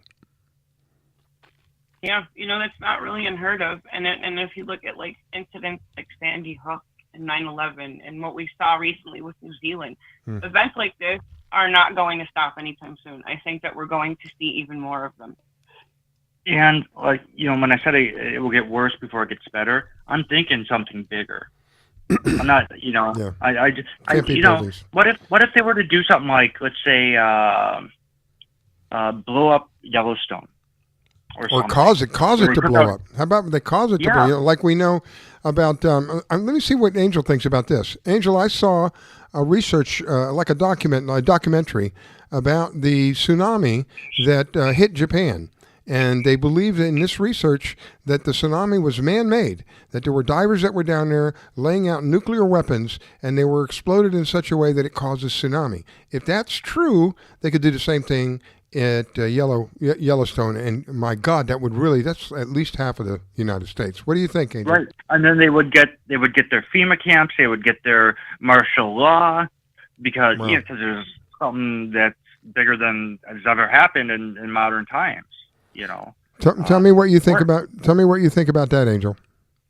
Well, I certainly, I worked with Dr. Gerald Schroeder, who was a physicist on record for many, not just in this country, but around the world for testing of nuclear and atomic bombs. And it turns like even less than a gram of vented uranium turned the Rainier Mesa into a bowl of Jell-O. The whole mountain in Nevada just turned into a bowl of Jell-O. So I know the effects of what could happen, and is it out of speculation that they would do that to shut down us? No, they'd do it, and they have the availability to do it, but they're timing themselves because they protect each other first. But yes, I mean, the technology is there, obviously, and we're just it's a time clock. Something is going to happen. When it is, I cannot say, but something big will happen. That's my concern. As we get closer and closer to revealing everything, they become more and more desperate, more and more panicked, and something is, go ahead, Kevin. I could put this out there too. It's been speculated that at some point they may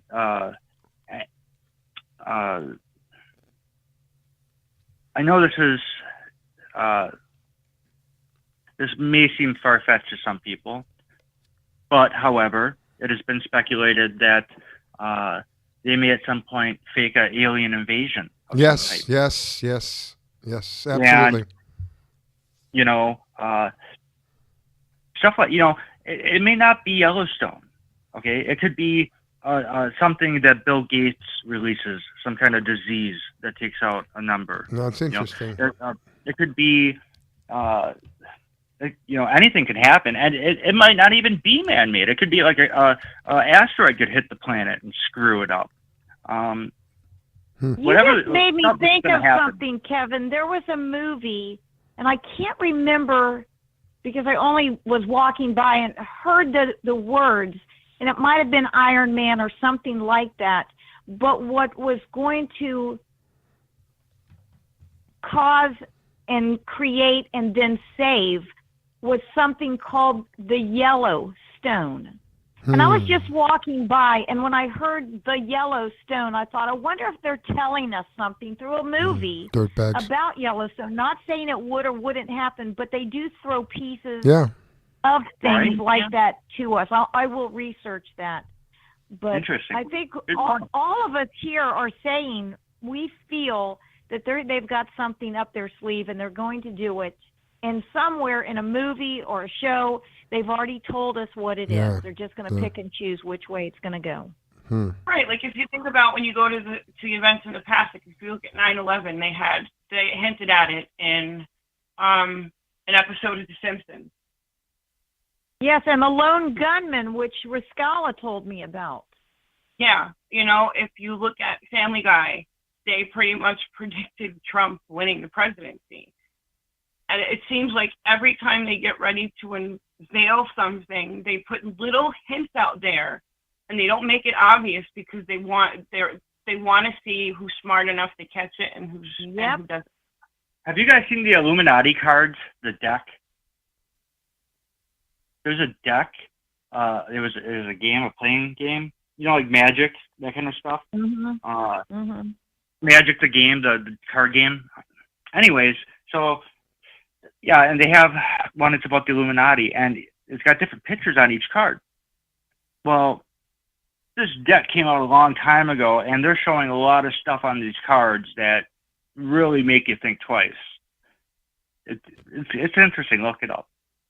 I know exactly what you're talking about because you always have the pyramid. It always has something global, aliens. I've seen the cards, and I know exactly what you're talking about. And there's hints. They tell us, and then we have to figure it out. Time and again, they've done that.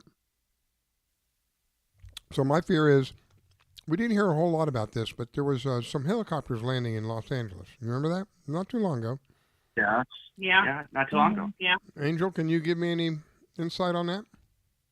I could, but I'm not going to on air. But yes, I know exactly what you're talking about. I mean, there's certain things. This I found out. This was reported on air. There were men leaving that place in hazmat suits. That ought to be a very big concern to people. And this was in a very populated area. Supposedly a drill. There wasn't any kind of a drill. They went in there and they rescued something from the dark, or the deep state, if you want to call them that, from the dark side I'd refer them to. Something deadly, something very big and deadly. If men coming out with hazmat suits carrying this stuff, I'm afraid that they may release something like that into a city and wipe the whole city out. Yeah, bio warfare.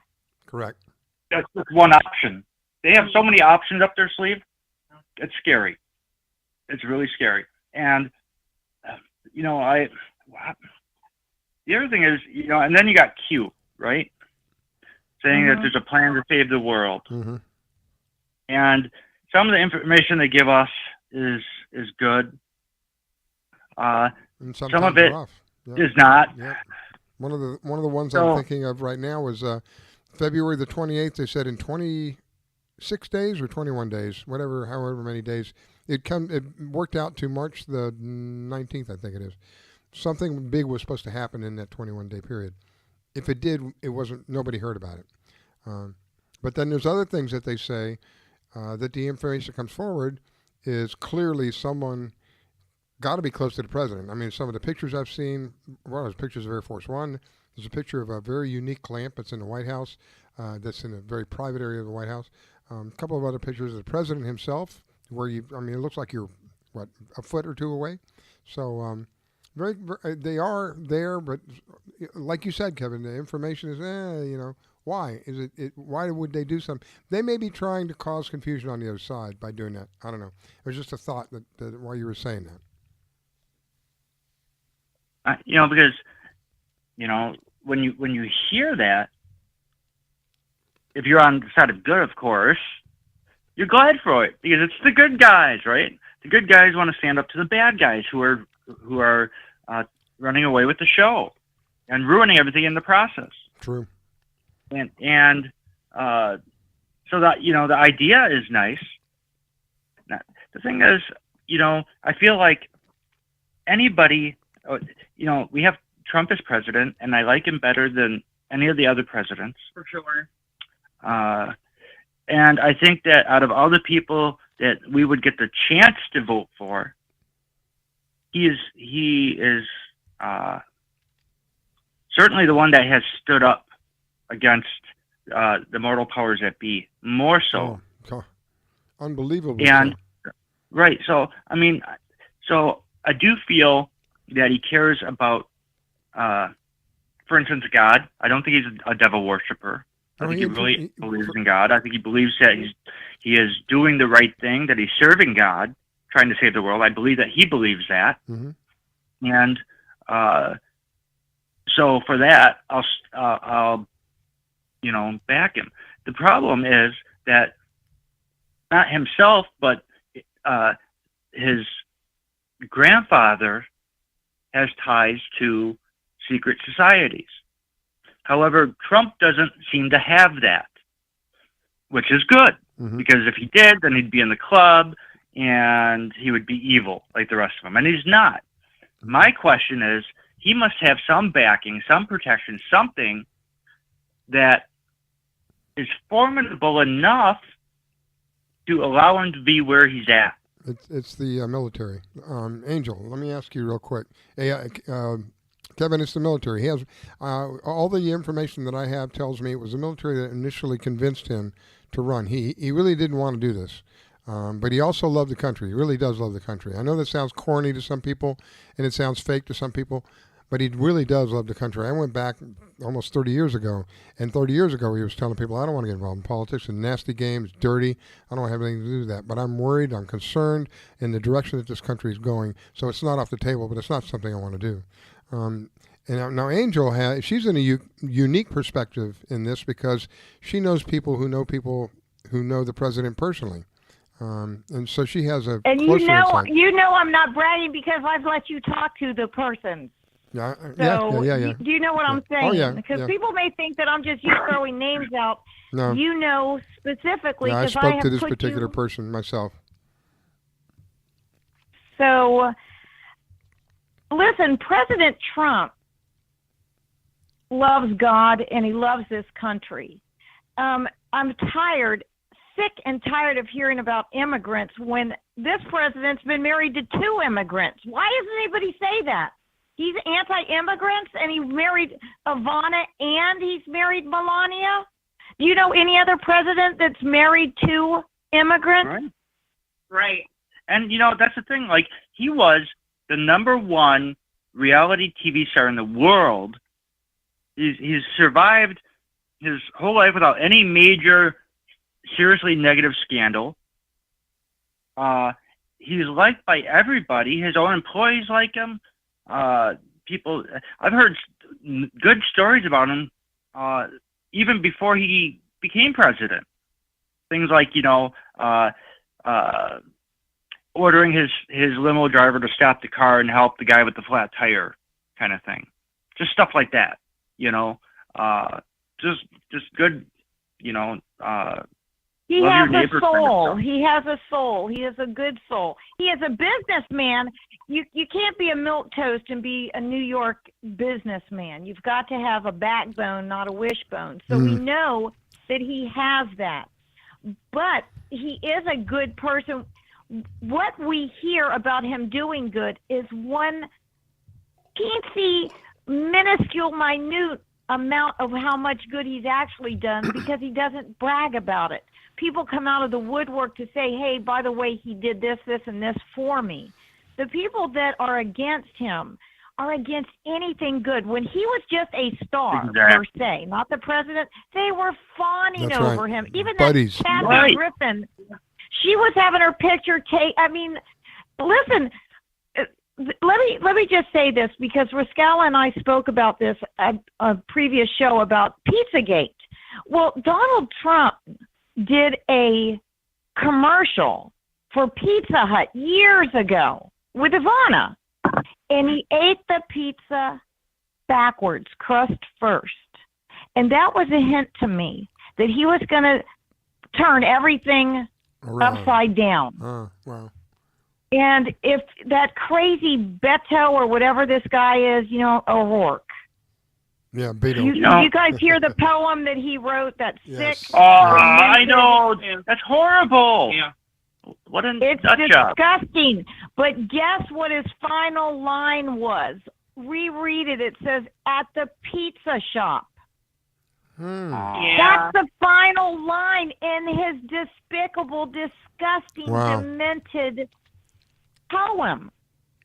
Why am I not Think about surprised? that. Could that be a coincidence? Negatory. No. It's like when they made fun of him drinking, when he was drinking the water, he's holding 2 hands. Remember that? They were making fun of him. Oh, he can't hold the water. He has to have 2 hands. That was some kind of a symbolic sign. I don't remember what it meant, but it was a symbolic sign of some sort to the deep state. Listen, they have codes between each other. Yep. And when we did the last show together, Riscal, and I said that passing of Bush Sr., and it had something to do with pedophilia, and I said pizza is a code for every linguist. We all know that every porn movie that started out in pornography in every country, in every culture, had a pizza boy delivering a pizza, and that's how it all started. Do you understand what I'm telling you? I mean, not that you could remember porn, but everybody knows that in every language, that's how porn started, with pizza delivery. And linguists know this. But for all of this stuff to come out, Trump is busting the floodgates open of all this pedophilia and all their nothing else except for that. Child awesome. sacrifice, everything you can imagine. Right. Well, look what he recently did. He shut down Backpage.com. Yeah. One of the largest trafficking fronts for human trafficking. Amazing. Exactly. Jennifer, you would think that these morons, when he says, I want to shut down the borders, and I love that you brought up that about him shutting that fake news, which there's so much stuff that came through there, under the guise of something else, but child trafficking and human trafficking. But he says at the border, I want to stop all the trafficking. They think that's stopping their influx of new victims. Yep. And voters, don't forget the voters. That's exactly what it's doing. It's cutting off their supply. Exactly. That's what I've been saying. The cash cow's coming to an end, and they're all having a fit. I mean, if you think about it, traffickers make $150 billion a year. Wow. And, as far as missing people, a lot of people go missing for their nefarious secret society events. Rituals. Yep. Definitely. Yeah, all the time. People just are disappearing that we never even hear about.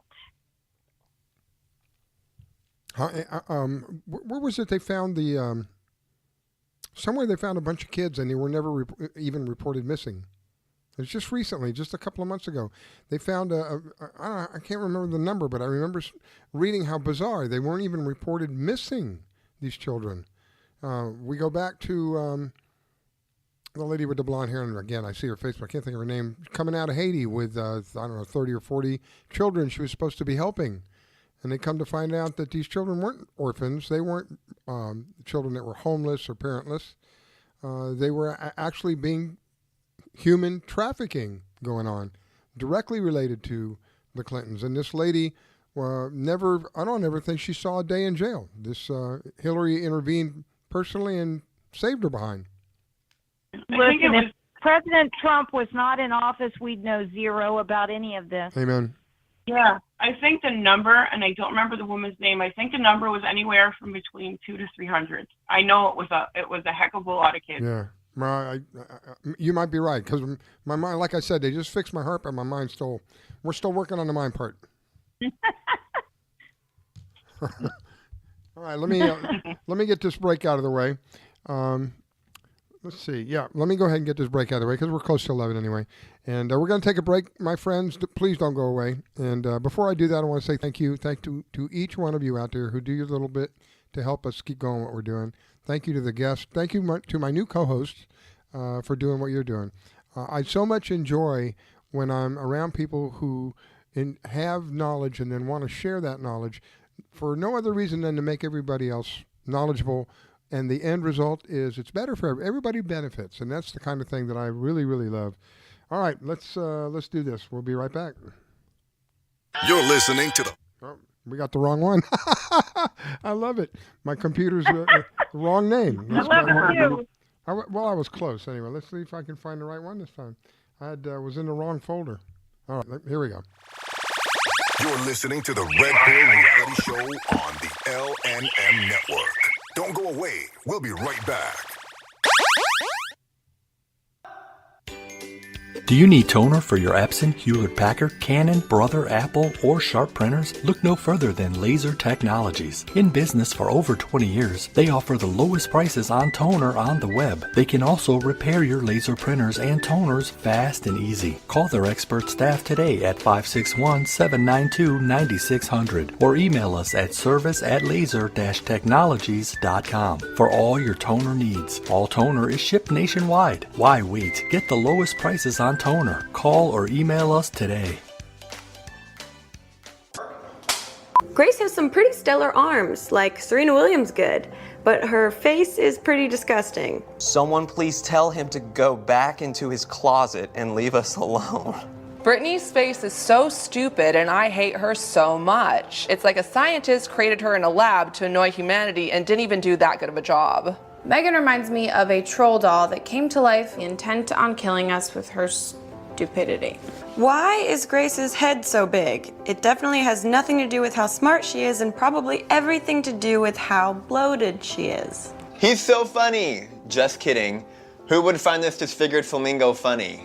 Never post a selfie of yourself. You look so ugly. The only reason you have so many views is because we think you're a freak and we can't look away. Megan is the main reason that the world sucks so much. I would rather get cancer than listen to another Trevor Moran song. You are a mistake. You should have never been born. Drown yourself in a shallow puddle, please. Wow, I hope she's sterile. These really stopped being funny a long time ago. You're so much more than the things that people say about you. Those people have no right to say cruel things to you to make themselves feel better. It's okay that you sound different than everyone else. That's what makes you so special. We will not tolerate it. We will not tolerate it. We will not tolerate it. We will not tolerate it. Every day, people make me feel like I stand out simply because of the way that I look. Every day, people make me feel small. Every day, I face the cruel words of bullying. And every day, people tell me that I'm brave for enduring this humiliation. But we're not the brave ones. It's the ones that say no to the bullying. The witnesses. If we all join together, there's nothing that we can't do. We will no longer be the silent majority. When we see bullying online, We will let the world know that we're going to take action with the I. Now, when you see online bullying, there's something you can do about it. Our actions will overpower cruel words. I am a witness. I am a witness. I am a witness. I am a witness. I am a witness. I am a witness. I am a witness. There is power in words. But it's nothing compared to the power of the actions that we put behind our words. Visit eyewitnessbullying.org to learn more. I am a witness, and so are you. I'm gonna stand by you. This station is now the ultimate power in the universe. We have ignition. Strap in. 5, 4, 3, 2, 1.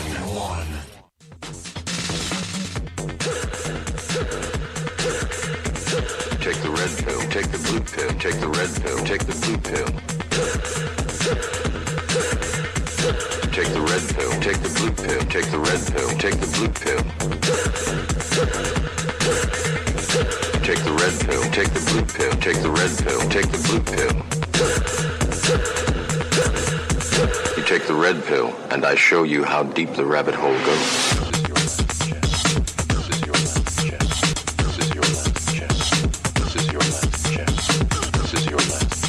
This is your last chance. After this, there is no turning back. You take the blue pill, the story ends. You wake up in your bed and believe whatever you want to believe. You take the red pill, take the red pill, take the red pill, take the red pill, take the red pill, take the red pill, take the red pill, take the red. You stay in Wonderland. You stay in Wonderland, and I show you how deep the rabbit hole goes. You're listening to the Red Pill Reality Show with your host, Miss Scala, every Saturday night on the LNM Network from 9 p.m. to midnight.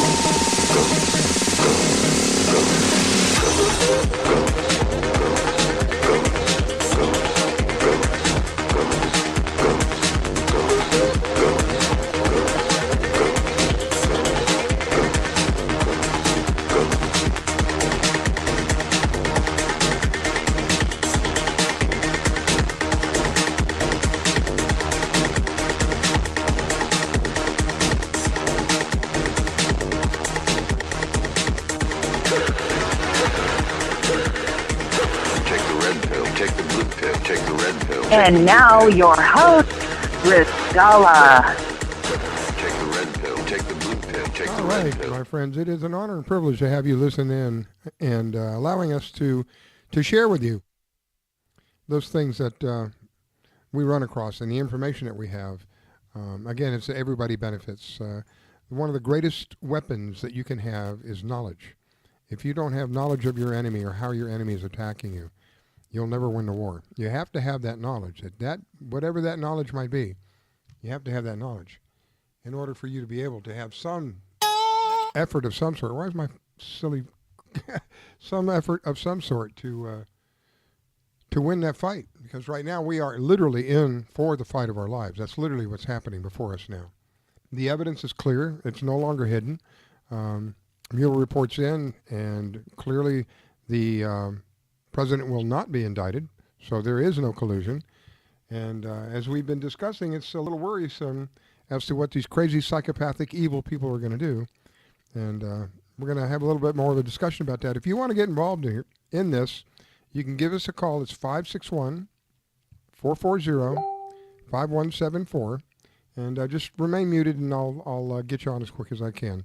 561-440-5174. Okay, Angel, my new co-host, thank you so much for doing that. Welcome back. And Jennifer and Kevin Malek, thank you, and welcome back.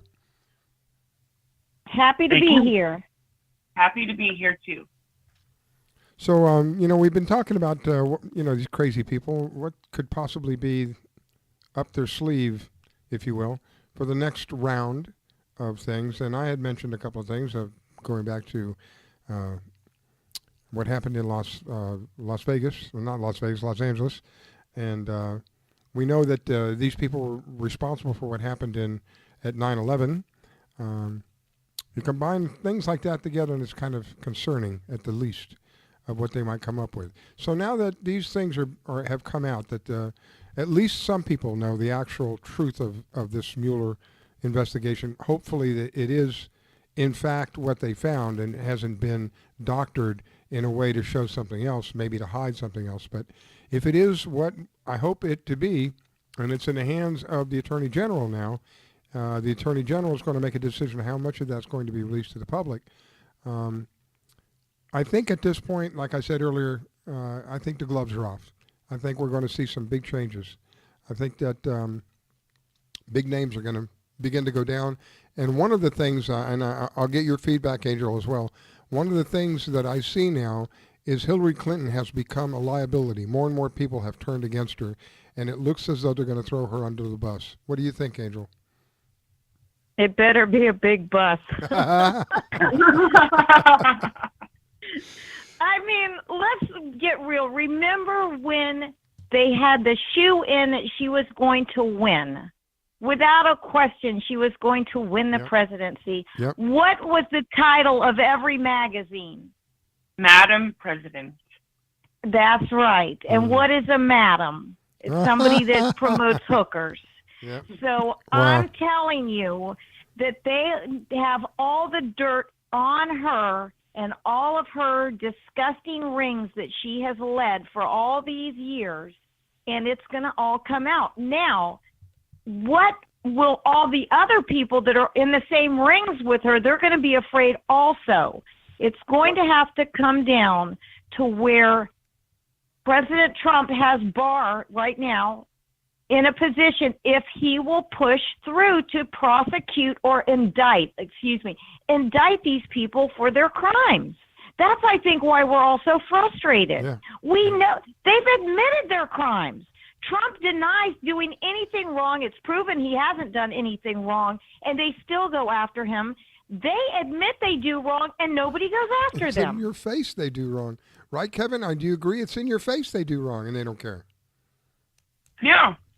And then they try to pass stuff obvious when you have people that are set to testify against them, and they end up dead, ending their lives. Yeah. It's just a little fishy how that time happens to just correlate. And you find them, we found that they committed suicide, 2 bullet holes to the head. Yeah. Yeah. I mean, it's so ludicrous. How can anybody believe any of these stories?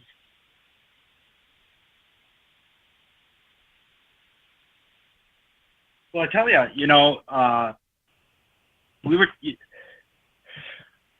I'm really hoping that things are going to happen soon with this, because people are starting to get aggravated, and you could, like, I see it just on social media and stuff, where I really think that one of the best things that could happen is if some of these big name traitors get brought in for justice. And I agree. And the thing is that all these, it's, I hate to say it.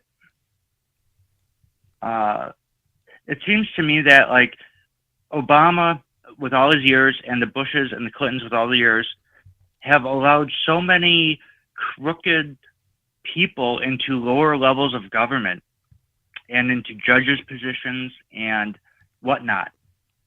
that it's worse than we thought. Yes, absolutely. They were really set up to put the pedal to the metal. Yeah. But Hundreds. you would think the further time goes on, as long as Trump is president, more and more of these people will either be fired or they'll lose their position. Mm-hmm. Plus I don't know. I was a little disappointed in the last election. I was hoping that. Oh my God, I can't even explain that. Can't explain that. And elections are even tough, right? I mean, he's got one coming up in 2 years. Fortunately, enough people voted for Trump that all the crookedness still wasn't enough to put Hillary in office. Yeah. Fortunately, they picked a candidate that was just too crooked. And I'm glad that, in that sense, because thank God that we have Trump in office instead of Hillary. I'm sorry, but that's the truth of it. Well, people. Oh my gosh, yes. Could you even imagine? Remember when Obama said to Medvedev, "I'll have more flexibility." Remember when he said that to that Russian prime minister? Yep. On a stage, on a hot mic, after the election, I'll have more flexibility. If President Trump had said that to any Russian, just forget Medvedev was the prime minister when he said it. All hell would break loose. So what we've seen is the Democrats have been able to do anything, say anything, get anything they want, say anything they want, have every news channel following them around like dogs in heat, and they get away with it. We're tired of it. Yeah, and you know what? And we've had enough of it, and they've gotten away with way too much corruptness for all these years. Yep. And they need to be stopped, and it needs to be ended, and they need to be dealt with accordingly. Yes, they need to be indicted, and then they need to be prosecuted. See, Trump has been persecuted, and there's a difference, for nothing, except for trying to make America great again, which they despise America. The only America they like, the left, is Central and South America, not us. That's where they get their voters from. Yes. And now they want 16-year-olds to vote? Yeah, that's just it's like the Bible said, what's wrong is right and what's right is wrong. Yep. It's going to flip totally around, and we're seeing that now. We're seeing things being supported that is insanity, when evil is called good and good is called evil. Yeah, I mean, they've really flipped pop culture in America. Used to be much more wholesome, much more God-fearing, much more responsible, much more a lot of good things. And with all, see, that's the thing. We still got to deal with the damage that they've done for this whole time. I think we know, honestly, what you'd have to do if you really want to stop the problem once and for all, you would have to go after the secret societies. Because as long as people that belong to them societies get into office, you're going to have these types of things.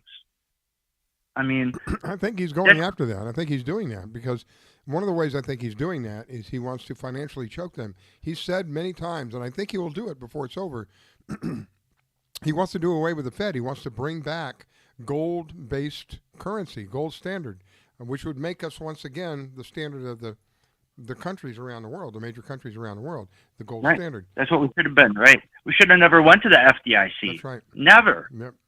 That's a giant scam. Put them in power. To put them where they're at today.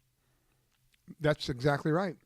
If we were if we were to get into a contract, and the contract stipulated that the only place you can get your money is from me, and then I charge you a minimal, just a minimal, not much, finance fee or a service fee, however you want to call it. So every time you borrow $1 from me, let's just say I charge you a penny. It is mathematically impossible for you to get out of debt from me, from the very first dollar that you buy, because I'm the only guy you can get the money from. When someone else comes along like JFK and now this president threatening that, because that is the Achilles heel, if you will, of the power of these sick, twisted people. They rage so much power because of their central banks. If you can attack their banks, then you can literally get to them very quickly, because the entire system is a Ponzi scheme. So they constantly have to find reason to bring more money into the scheme over and over and over. That's why we have these endless wars. We need more money. We need more wars. Absolutely. You know? Go ahead, Angel. Absolutely.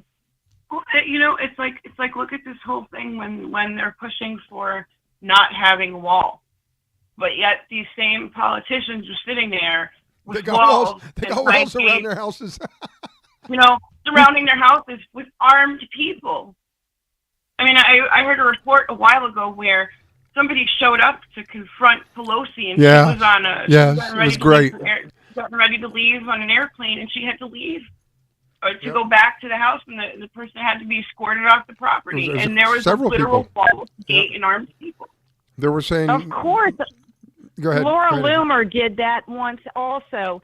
We know, and all of these stars, or whatever they want to call themselves, these Hollywood actors, actresses, you cannot get a toenail over their threshold, or you will be in jail and charged with stalking if you even think about crossing their threshold of their gate, not their home.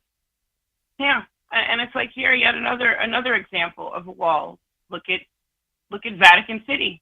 What's surrounding Vatican City? And yet you have the person that's representing the Vatican saying that there should be no walls or no borders, but look what you have going on in Rome, to where all the rest of Rome is shut out. And you cannot get into their document room, and I have a wallet filled with accreditation that I should be able to, as a biblical scholar, as a translator, be able to look at some of their documents.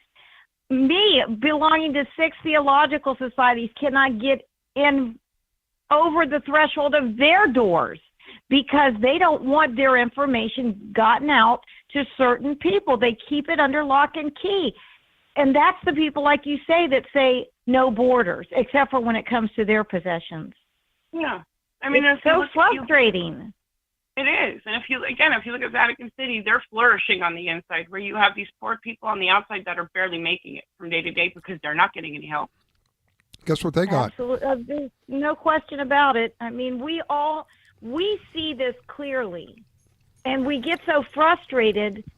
I guess what we have is Trump has put a spotlight on it and given us at least some hope of what we have always thought, but now is proven it's the truth. And that's what he's done. He showed us that we've been right all along.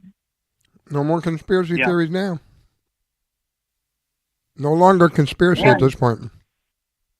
The first president to also point out the media for what they are. Yep. They are the enemy. Yeah, they are truly the enemy of the people. Well, and, we were told biblically, if we want to flip it back, it would be the Lord of the air. Well, it's airwaves. Right. Yeah. Wow. The prince of the power of air, the devil. Yes. Yeah, exactly. I mean, and I've said this before. You guys have said it. Pascala's heard it and said it. Listeners have heard it and said it. But we've heard and we know that they call it programming schedules, and that's exactly what they're doing. The program. We'll be right back with our program. People. Word for word, like a parrot. You can pull a string and they say everything that somebody on TV says. Have you seen the video where they compare all the different newscasters, and they start with one, and they say whatever they're going to say, and then they stick another one on the screen, and another one, and before it's all over, there's like 30 or 40 of them on the screen. They're all saying the same, almost identical words, all of them saying the same thing. Yeah, they're all scripted. Well, it's like and now you got Fox. Fox is imploding, right? Kind of. Yes. Oh my gosh! And they got bought by Disney. Yeah. That's okay. That's what's going on, and that's all you got to say. Because Disney. That doesn't. But yeah, That's a sealed deal. That's a deal done. yeah. Well, Too bad. so what's happened is America, in essence, has lost their last if you can even call it a representative, right, for the mainstream media. They've already taken InfoWars going into as of last year. InfoWars, Alex Jones was technically the #1 newscaster for America. Yeah. That's why, one of the reasons, I'm not going to say why, but that's one of the reasons I think Trump was able to win, is because there were millions and millions of people were able to access him, and people like him, people like us. And, right. And I love Alex. Yeah. And now they're starting to put a lid back on that pot because it ran away from them and they lost the presidency and they haven't got the wrench out of their gear yet. And my thing is, like, I would like to see, when you have things like Google and YouTube and Facebook and Twitter, and they're all not even abiding by the Constitution for free speech because they're a private company. Yeah. Like, at that point, should we not turn these things into utilities, perhaps? I mean, that way they're regulated like a utility, so they can't deny people certain rights and whatnot. Well, look what they did. They silenced David Icke. Mm-hmm. They silenced him. Yeah. They silenced Tommy Robinson, and the latest person that they silenced was Judge Janine Pirro. Milo. They wouldn't let Milo into Australia, just like Icke. That's right. Back to back. First Icke and then Milo. They dropped Michael Savage off of different radio stations now. Huh. Yeah. I mean, listen, they're trimming back as much voice that we have. And it's shows like this, and it's networks like Michael Vera has put together. Like, we're the backbone of the skeleton right now because we're trying to beef up our body. This is war, and I'm not talking just on a level like, going after each other, but this is a war for right against wrong.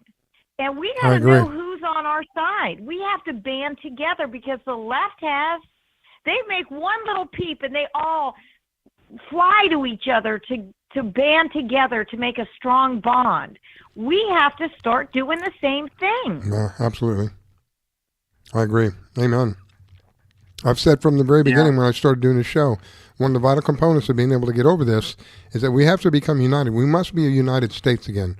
And this is the greatest fear of these people because we outnumber them by, probably tens of millions, maybe not hundreds of millions to one of them. It's just that they yield this power and they're able to have it in a perceptive way where they can hold, quote, authority over us.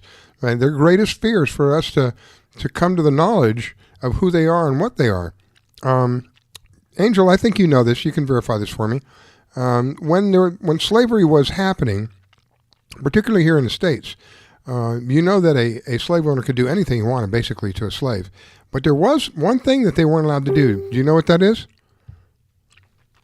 Well, what are you saying? I mean, there were several things, but one thing. I'm not going to guess here. One thing that could get that slave master hung was to teach his slaves how to read and write, to keep them dumbed down. The more that they are dumbed down, the less that they can understand what rights and what is, due them. And that was the one thing back then. So to keep people dumbed down, to keep them in darkness about what's happened in the past, what our rights are as citizens of this country. These are the things that the other side pushes all the time. And it's funny how, it's not funny, it's ironic how they will do that to us, but they will welcome people who really don't belong here. They haven't gone through the process that is, by law, is already in place. So they will welcome them first and make us second-grade people. The end result is, I believe, that we are reaching the pivoting point. We are reaching a point now, it's either going to be America or it's going to be communist. This is, honestly, some people tell me, you're exaggerating, Rascala. I don't think I'm exaggerating. I think that we are literally at the peak. More and more people that I speak to. Stand. Yeah. More and more people The that I world speak to order are is fed up. basically- Yeah. Yeah, we are the last stand right now. That's not a joke. I mean, that's for real.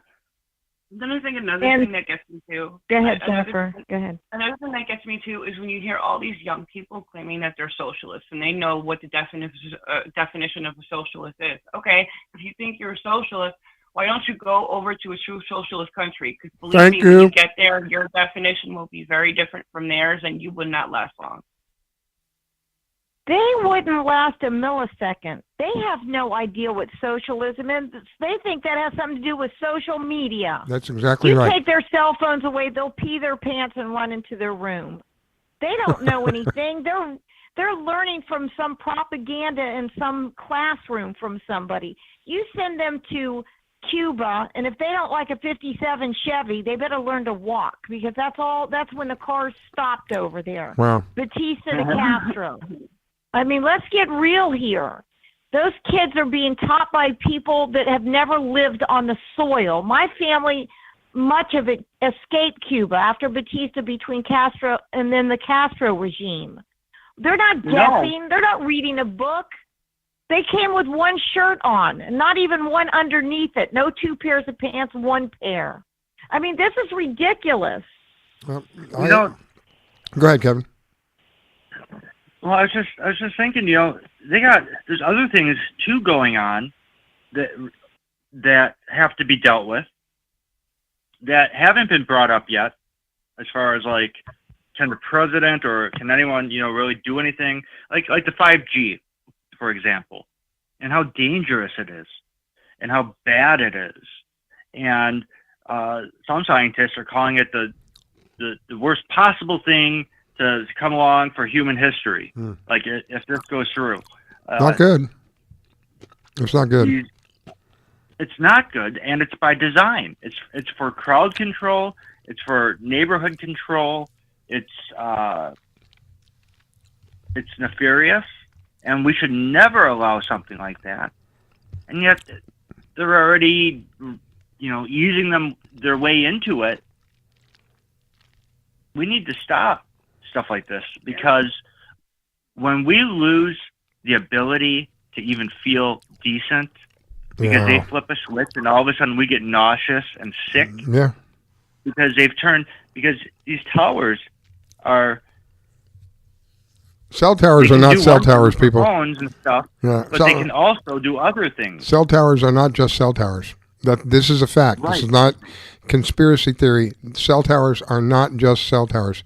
One of my greatest fascinations growing up was two-way radio. I had a friend of mine who introduced me to, I'd never seen a walkie-talkie before. He introduced me to a walkie-talkie. I guess I was about 10 years old. Oh my gosh, I had never been so excited up until that point in my life. There was this box, I pushed a button and he could hear me down the block. So I got very interested in two-way radio. As time went on, and I got into CB radio, and then I got a little bit of a ham radio. When I joined the Air Force, we had a place on base that was literally called a Radio Shack, not like you go downtown and buy parts from. This was a house stacked with radio equipment. And that particular one had 10,000 watts of power, this particular transmitter that we had there with what was called a directional antenna. So we could talk just about anywhere around the planet. We could talk back and forth. My point being is, I saw the wires how big the wires were around that required 10,000 watts. The wires that are going to these cell towers are 7, 8, maybe even 10 times the diameter of those wires. Those cell towers are a heck of a lot more than just cell towers. Right, and you know what? And it's not just cell towers. It's the fluoride they're putting in our water. It's the Roundup they're putting in our crops. Right. It's the chemtrails that they're spraying us and that we're breathing in on a daily basis. I find it interesting that you guys are saying this, because you didn't hear the beginning of the show, did you? No. This is very, very parallel to what I was talking about at the beginning of the show. So this shows that the spirit's out there and it's working. At the beginning of the show, I was describing how we are constantly under attack. a variety of ways, but one of the ways that I pointed out was microwaves. We are under attack day in and day out by some kind of a microwave, whether it's coming from our Wi-Fi, whether it's coming from our telephone, whether it's coming from a pad, whether it's being sprayed on us from up above. The point is that we're subjected to this day. They're minute amounts, but when you start adding them all up, that's when they begin to have problems. I may have mentioned to you guys earlier, Jennifer and Kevin, I have a friend of mine in the health industry. They are telling me that they're seeing young men and young women, particularly men right now, suffering from things that just maybe 2 decades ago wasn't happening to young men. You had to be like 40, minimum of 40, 50 years old before these things happened. So something is occurring. I just read an article while I was having a good time in the hospital. I was so bored. Oh my gosh. I read an article, and this article says they believe that this coming generation is going to be the first generation in, I don't know how many years, I can't remember how many years, but a very long time, that is the expected life, the life expectancy of the coming generation is shorter than the generations existing. This is a new trend now. Soft kill. Yeah, soft kill. So, you're mentioning the fluoride. There's also chlorine, I think. What is the other thing that makes the water clear? Is it chlorine? It's not chlorine. It's something else. But it's a chlorine derivative. It's like chlorine. So you have fluoride, you got the chlorine, which is, both of them are heavily damaging to the body. And then you got, God knows what they spray us with day in and day out. Here in South Florida, they love spraying us. You got food that's not even food. They call it food, but it's not food. It resembles food. Right. If you buy something doesn't from... taste the same as it. Yeah, it tastes different now. I know what you're saying. Yeah. We can't buy over half the food in the market anymore because it doesn't taste like it used to. It's weird. It just, you can tell it's processed. There's GMO. I know, you can even smell the chemical. Once you know the difference, you can literally open something and smell chemical. Wow. At least I can. Well, I can relate to that because at one time I smoked and I would have a cigarette and like 4 or 5 minutes later I'd walk by somebody and go, oh man, why'd you have to do that? I'm like, how the hell could they? I couldn't smell it. But when I stopped smoking, boy, could I smell it. I could smell it real quick. So yeah, I can relate to that. If you're away from it long enough, your body can cleanse itself and become sensitive to it again, and you can determine I it. remember years and years ago, I was looking at a home for sale, and this was in Tallahassee, and it was gorgeous. But it had a big a power plant. Not a power plant, I'm sorry. Transformers. A power station behind it. And Yeah. said I wouldn't to the live there. realtor, I don't want to glow in the dark. You no. couldn't give me that house. There's no way. Ain't gonna I happen. know what all those systems look like, and I know what's coming out of them. Oh, there's nothing. Okay, there's nothing, but no thank you. Yeah, really.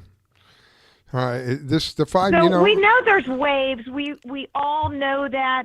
These kids, when you say the age of life expectancy is shortening, because they're starting using technology from the time we've talked about that. They come out of the womb holding the cell phone. Yeah.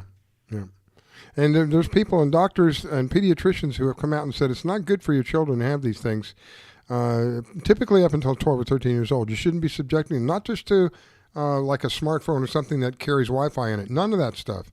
It does something to the brain. Again, we're talking about just smaller pieces of equipment that can program somebody. If you've ever watched a child watching a movie on TV, I have one of my kids that's like this. They get to watching television. If you want their attention, you got to scream, literally have to scream at them and shock them out of it because they become hypnotized by that crazy thing. Yeah. It's designed that way. I totally know. And back in the day before microwaves were built in, they used to be on the countertops. I don't know if y'all remember, but when they were radar machines. Yep. Called radar ranges. That's correct. On the countertop. Every woman got breast cancer. Okay, so they moved them up. Now everybody's got, they had breast cancer when they were on counters. Then they moved them up, built-ins, brain cancer. I mean, you have to just think twice. Why is there such an overflow of certain cancers? Because the microwaves are penetrating. It's not locked just behind that door. No more than a radio wave is locked behind a wall. It penetrates. Angel, let me ask you a question while I'm thinking about it. I know that you indirectly have ties to the president. Is that fair to say? Indirectly. Right? I will say that I have knowledge. Let me put it this way. I know that you have knowledge of the president in a relatively I'll direct. take that. Why do you? I've read several articles. He said even 6G when it's available. Why do you think he's just being misinformed? Because I don't think it's in his heart to hurt the people. Why is he allowing this? Why is he pushing it for it? Because he is not going at it at the point where you and I would think about the harm of it. He's thinking about the technological advancement of it. That relates to business. I believe if he knew, just like when the Twin Towers came down and he says, I've been to demolitions, this looks like I remember a demo. this, yes. I mean, he says things that come out of his mouth because that's what he feels. When he's talking about the 5G, 6Gs, he's talking about it from a technological advancement to help people. If he finds out it harms people, he will stop it. Which brings me to one more point, and then I'll shut up about this. You know how we were talking at the beginning, gun control. The first shooting, the first second that somebody gets a mass shooting, supposedly, all we hear is gun control. And then later we'll hear that they were psychologically messed up and on antidepressants. Why aren't people going after that vehemently at the pharmaceutical companies? Excellent point. Why? Kevin, why? Yep. Do you know why? Oh. Legislation was signed and Congress signed in laws and protection for all of these pharmaceutical companies. I don't know of any man. Tell me who is not told. Tell me when they don't say he was on meds from every supposed school shooting. Every supposed, even Jussie Smollett who faked it. Now because he was on antidepressants, which I could have nailed that. I didn't hear that one. No, so wait a minute. Well, they're in bed with the government. Why the guns? Why the crime? Why not the pharmaceutical? So I want to ask you. Because they're in bed with the government. It's one of their arms. It's one of their weapons. Angel, where did you hear that Smollett was on some kind of an antidepressant or something? Well, yes, I heard that he had been depressed. I mean, they say he was going through something because he didn't think he was making enough money. He was making I heard that it was plenty of money. That's the biggest crock of crapola I've ever heard. But you have to come up with some defense, even though he has said he's still saying he didn't. Never give up. Story. No, I don't care if you catch me with my hand in a cookie jar. I was just feeling them. I'm going to take them. I know. Yep, I know. I mean, the guy has not been properly introduced to the truth yet. Good point. You know what? I don't know. I think he's a smart guy, and I think he does know what's going on. I just don't think that he could take on all of it at once. Because we're talking about a global world order, not just America's the strongest country, and we're the ones in the way right now. I get that, but at the same time, the chemtrails are worldwide, the pharmaceuticals are worldwide. It's that juggernaut that he has tried to stop, but it's still moving along yet. Yeah. Hopefully, Kevin, at some point it will stop. It's funny you would say that. Because a very close friend of mine is a veterinarian, and she specifically told me that she did not want to buy from a specific pharmaceutical company for pet supplies. Guess what? It turned into something that was bought by another. They're all turning global. Yep. Actually, the name is global. Oh, boy. And you don't have a choice. You must go through that. Do you understand? Carly Fiorina, when she was running for president, said eventually each place is going to buy another place, and you're not going to have anything but a monopoly because they're all going to own one thing. Think about the board game Monopoly. Talk about a psyop, right? Exactly. I know, and Hillary got 20 cards of you past jail. Yeah, she got the whole deck. Yeah. Oh, that's funny. But I think she's run out of cards, though. To be honest with you, I think they're all up. Not lucky for you, Hillary. They're all up. Well, let's just keep our eye on that, because Trump is still, like you said, I'm going to watch the video when I get to my computer after the show, but I'm hoping that he has reached the end of putting up with this. It's insanity. I really do think he has. That's why I'm curious. You watch it and you let me know what you think. Kevin, you too. You let me know what you think. I think he has reached the end. Yeah, definitely. And let's just hope that once he does get the momentum, okay, let's say that he does get executive power at some point, or whatever, or he just gets his way and things go well.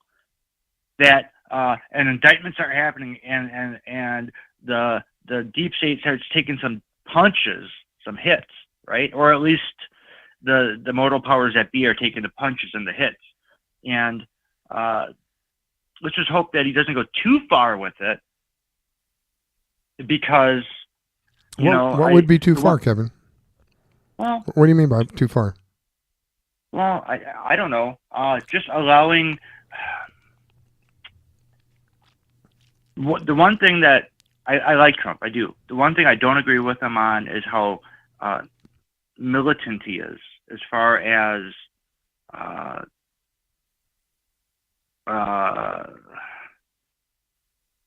don't know, just he supports the police, and yeah, I'm not saying it's bad to support the police. I'm not saying that, but I don't know how quick he would do martial law or something along those lines. I don't. And then you know what I'm saying? Mm-hmm. Like and anybody with that kind of power is at risk.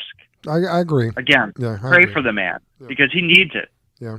And we need it. I think the advantage that we have with him, though, that a lot of people didn't see, they really didn't understand, maybe they didn't understand is a better way, is that he already yielded a tremendous amount of power by being who he was. It may not be political power, but it was basically doing what these politicians have been doing all along, but it's called business. That's a good point. He's got a good track record, and you're right. And I do have faith in him. I'm not saying he's a villain. I'm just saying even Solomon, there's some things fan of, even he fell at one point. Yeah, there's some things he's and done. If you look at the Bible, it says the Antichrist will be loved by everybody at one point before he, flips or whatever and starts to do nefarious things. There's some things that he's done that I don't agree with either, but that doesn't sway me from supporting him, because I believe, like Angel says, I believe that he has a good heart. He wants what's best for this country. And again, I think a lot of the stuff that I don't agree with, I just don't think he's being advised properly. Like he's, what was this one thing he just did? And I said, oh my gosh, I can't believe he did that. It'll come to me in a minute. But it was one thing that he did, and I said, I can't understand why he did that. So if he got bad advisement, this is what they tell me. Maybe it's the same thing with the 5G. He's being poorly advised about that, what that is, the potential of what that can be. And that's why he's saying, well, I want 5G, I want 6G. And part of it is he wants what's best for us as a people. He wants us to be the fastest internet. He wants us to be the greatest. At one time, if you wanted to manufacture something and you want to know how it was done, you came here, because we were the kings and queens of manufacturing. That is all by the wayside now. I think he wants to bring that back. His idea of making America great, I think the priority in order to be able to do that is to lift it, what's the word I'm looking for? Financially, economically. To lift it economically so that we are higher than we have been in the previous 16 years, because we were declining at a tremendously fast rate. On purpose, right. It was by design. Correct. And he's turning that around. Correct. And they're not happy with that. Go ahead, Angel. I'm sorry, Right. Kevin, you go. No, I agree.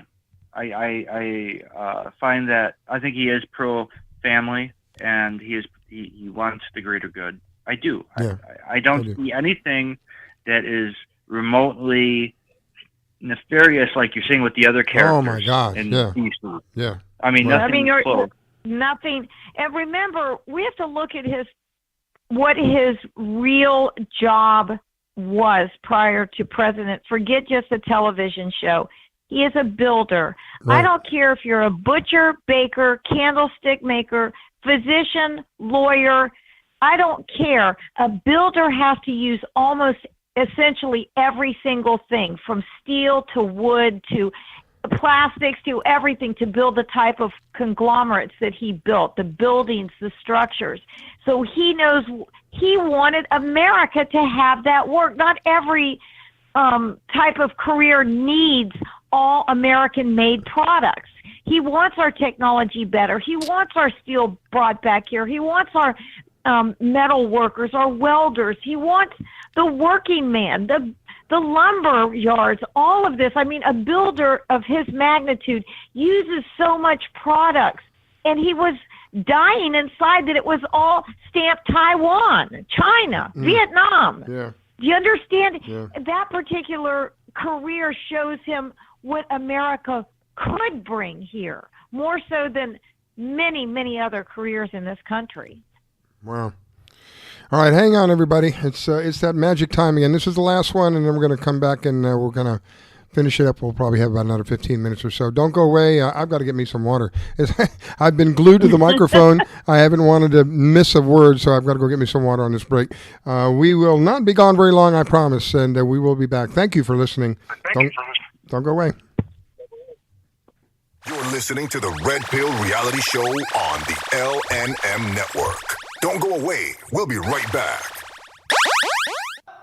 What's up, Ricky Dillon here at the largest social media gathering in the world. So the internet is an amazing place, but sometimes it can be a not so great place with online bullying and trolling and stuff. Have you ever seen online bullying before? Unfortunately, it's kind of common. Online, people can hide behind the internet. Those comment sections can be a little harsh. Yeah, definitely. That's a good word for it. I've been called many homophobic names. I felt embarrassed. I felt humiliated. It made me stop liking myself. What if I told you there is something that you can use anytime that you see bullying online that calls attention to it in a nice way? Like, hey, that's not nice.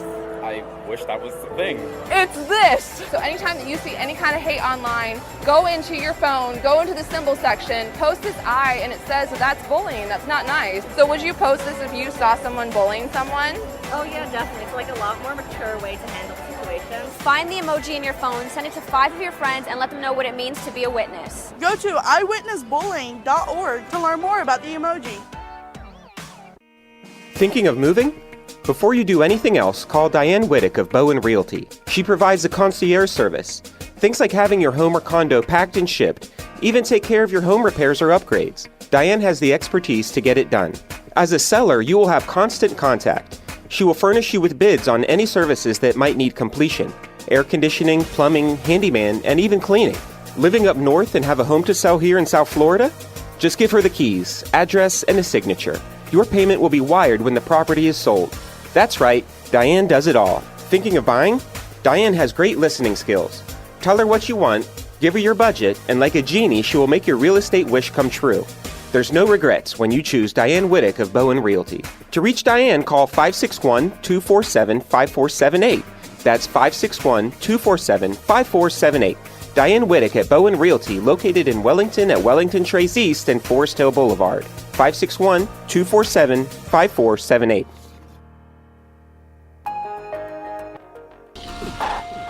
We just finished dinner and it was time for homework.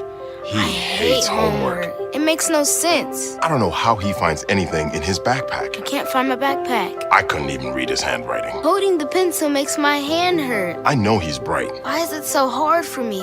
He's I'm just trying gotta as try a hard little as harder. I can. When you can see learning and attention issues from their side, you can be on their side. Go to understood.org, a free online resource with support and tools to help your child thrive.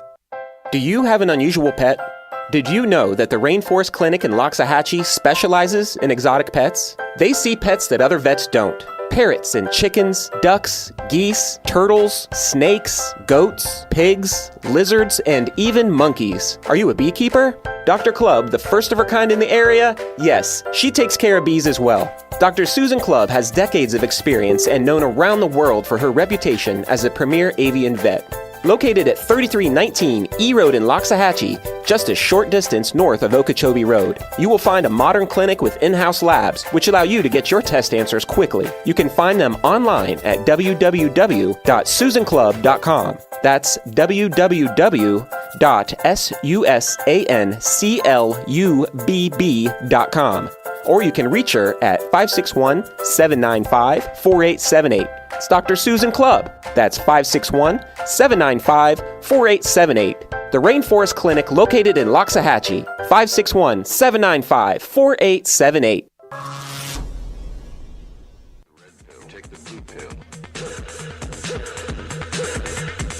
Take the red pill, take the blue pill, take the red pill, take the blue pill. Take the red pill, take the blue pill, take the red pill, take the blue pill. You take the red pill, and I show you how deep the rabbit hole goes.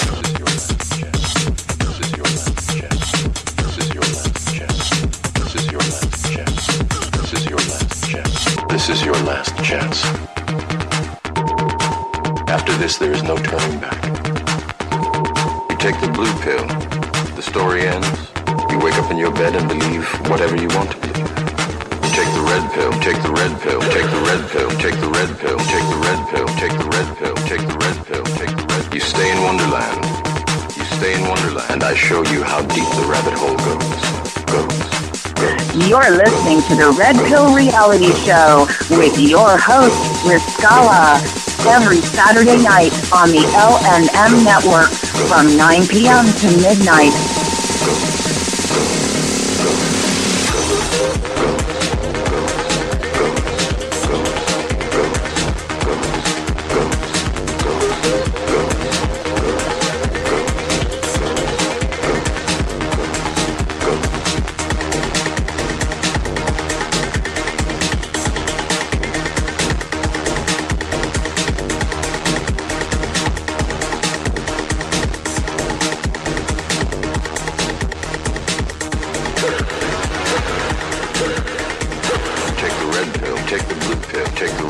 And now your host, Riscala. All right, we are back. It is just the last couple of minutes of the show. It's wow. I can tell when we're having a really good time. I can't believe it. It's been almost 3 hours since I started. Jennifer and Kevin didn't hear the beginning of the show, so they don't really know some of the things I was talking about, and I found it very, very interesting how they didn't hear it, but yet the same subject comes back up later on as we begin to talk about different things. So it's just, to me, it's just kind of evidence that the spirit is out there, it's working, and hopefully you on the other side of the microphone are getting the message, and not only are you getting the message, but you're able to think for yourself. You're able to take what we're discussing here tonight and come to your own conclusions. I think that is one of the things that scares the deep state very well, is a free thinker. Because typically a free thinker is someone who can see through the deception and realize that their greatest weapon against us is to keep us divided.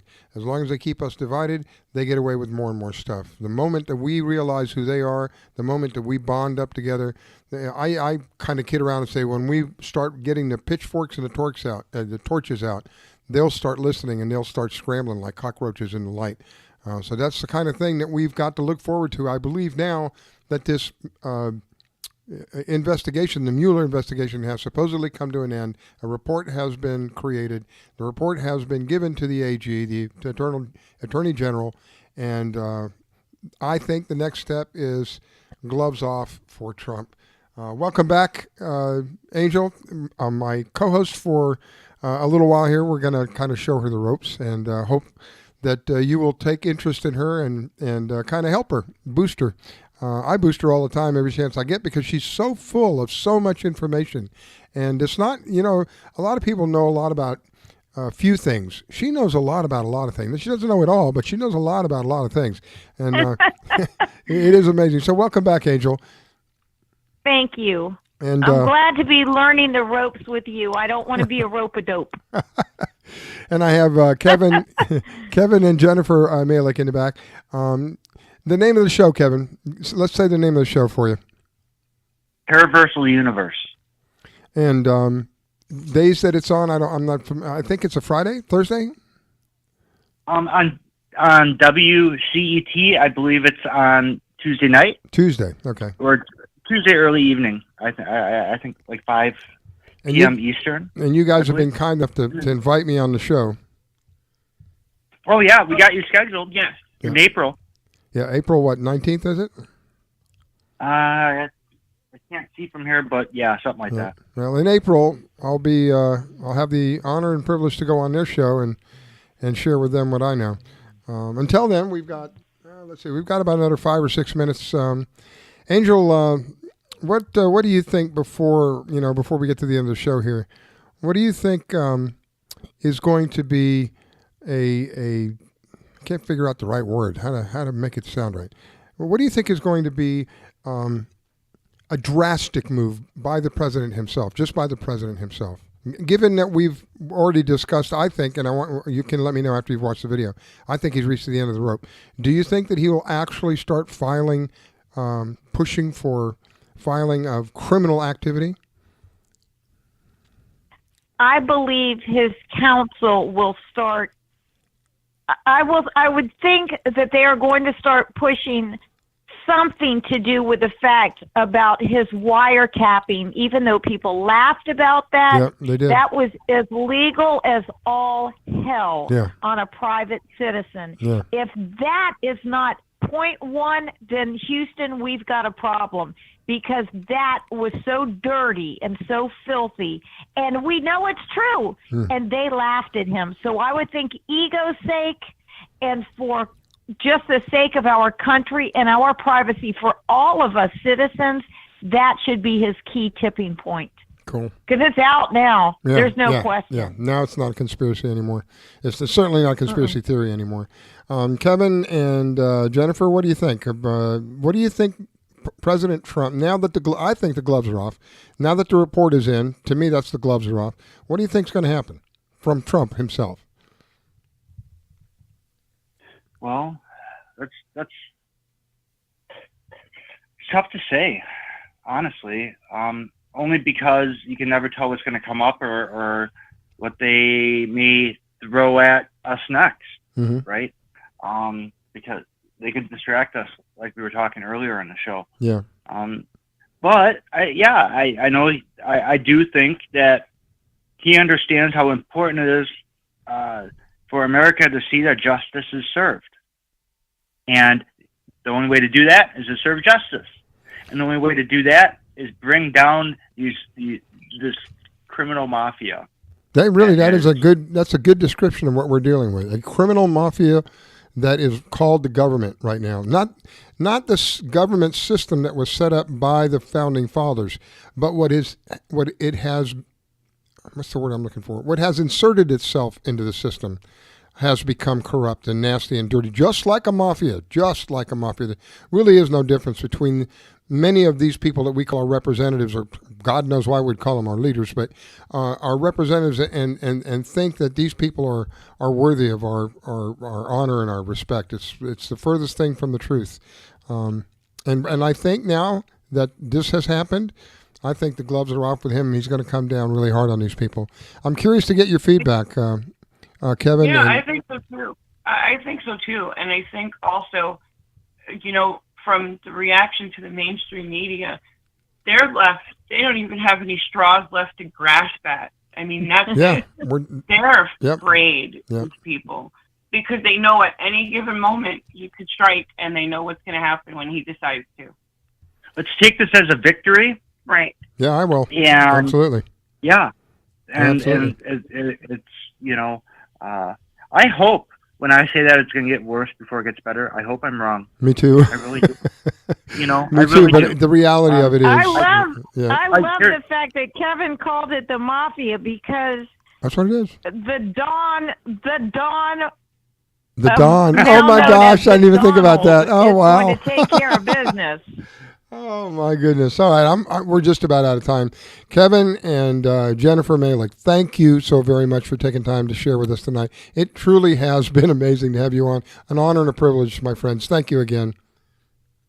Yes, and thank you for having us on. Yeah. We really enjoyed it. Looking forward to being on. I loved it too. All right, my friends, it is the Red Pill Reality Show. We are all out of time. Thank you to each one of you who takes the time to listen in. Thank you to my co-host, Angel. Thank you to Kevin and Jennifer Malek, who were so kind to share their time and their knowledge. We will be back in a week. I'll be back tomorrow morning. Hopefully, I'll be back tomorrow morning. I haven't had much sleep. I've been staying in a hospital. You know what happens there. You get all the sleep you want, right? Wrong. That's not true. All right, everybody. Good night. Catch you soon. Love y'all. Thank you. Good night. Bye. You're listening to the Red Pill Reality Show on the LNM Network.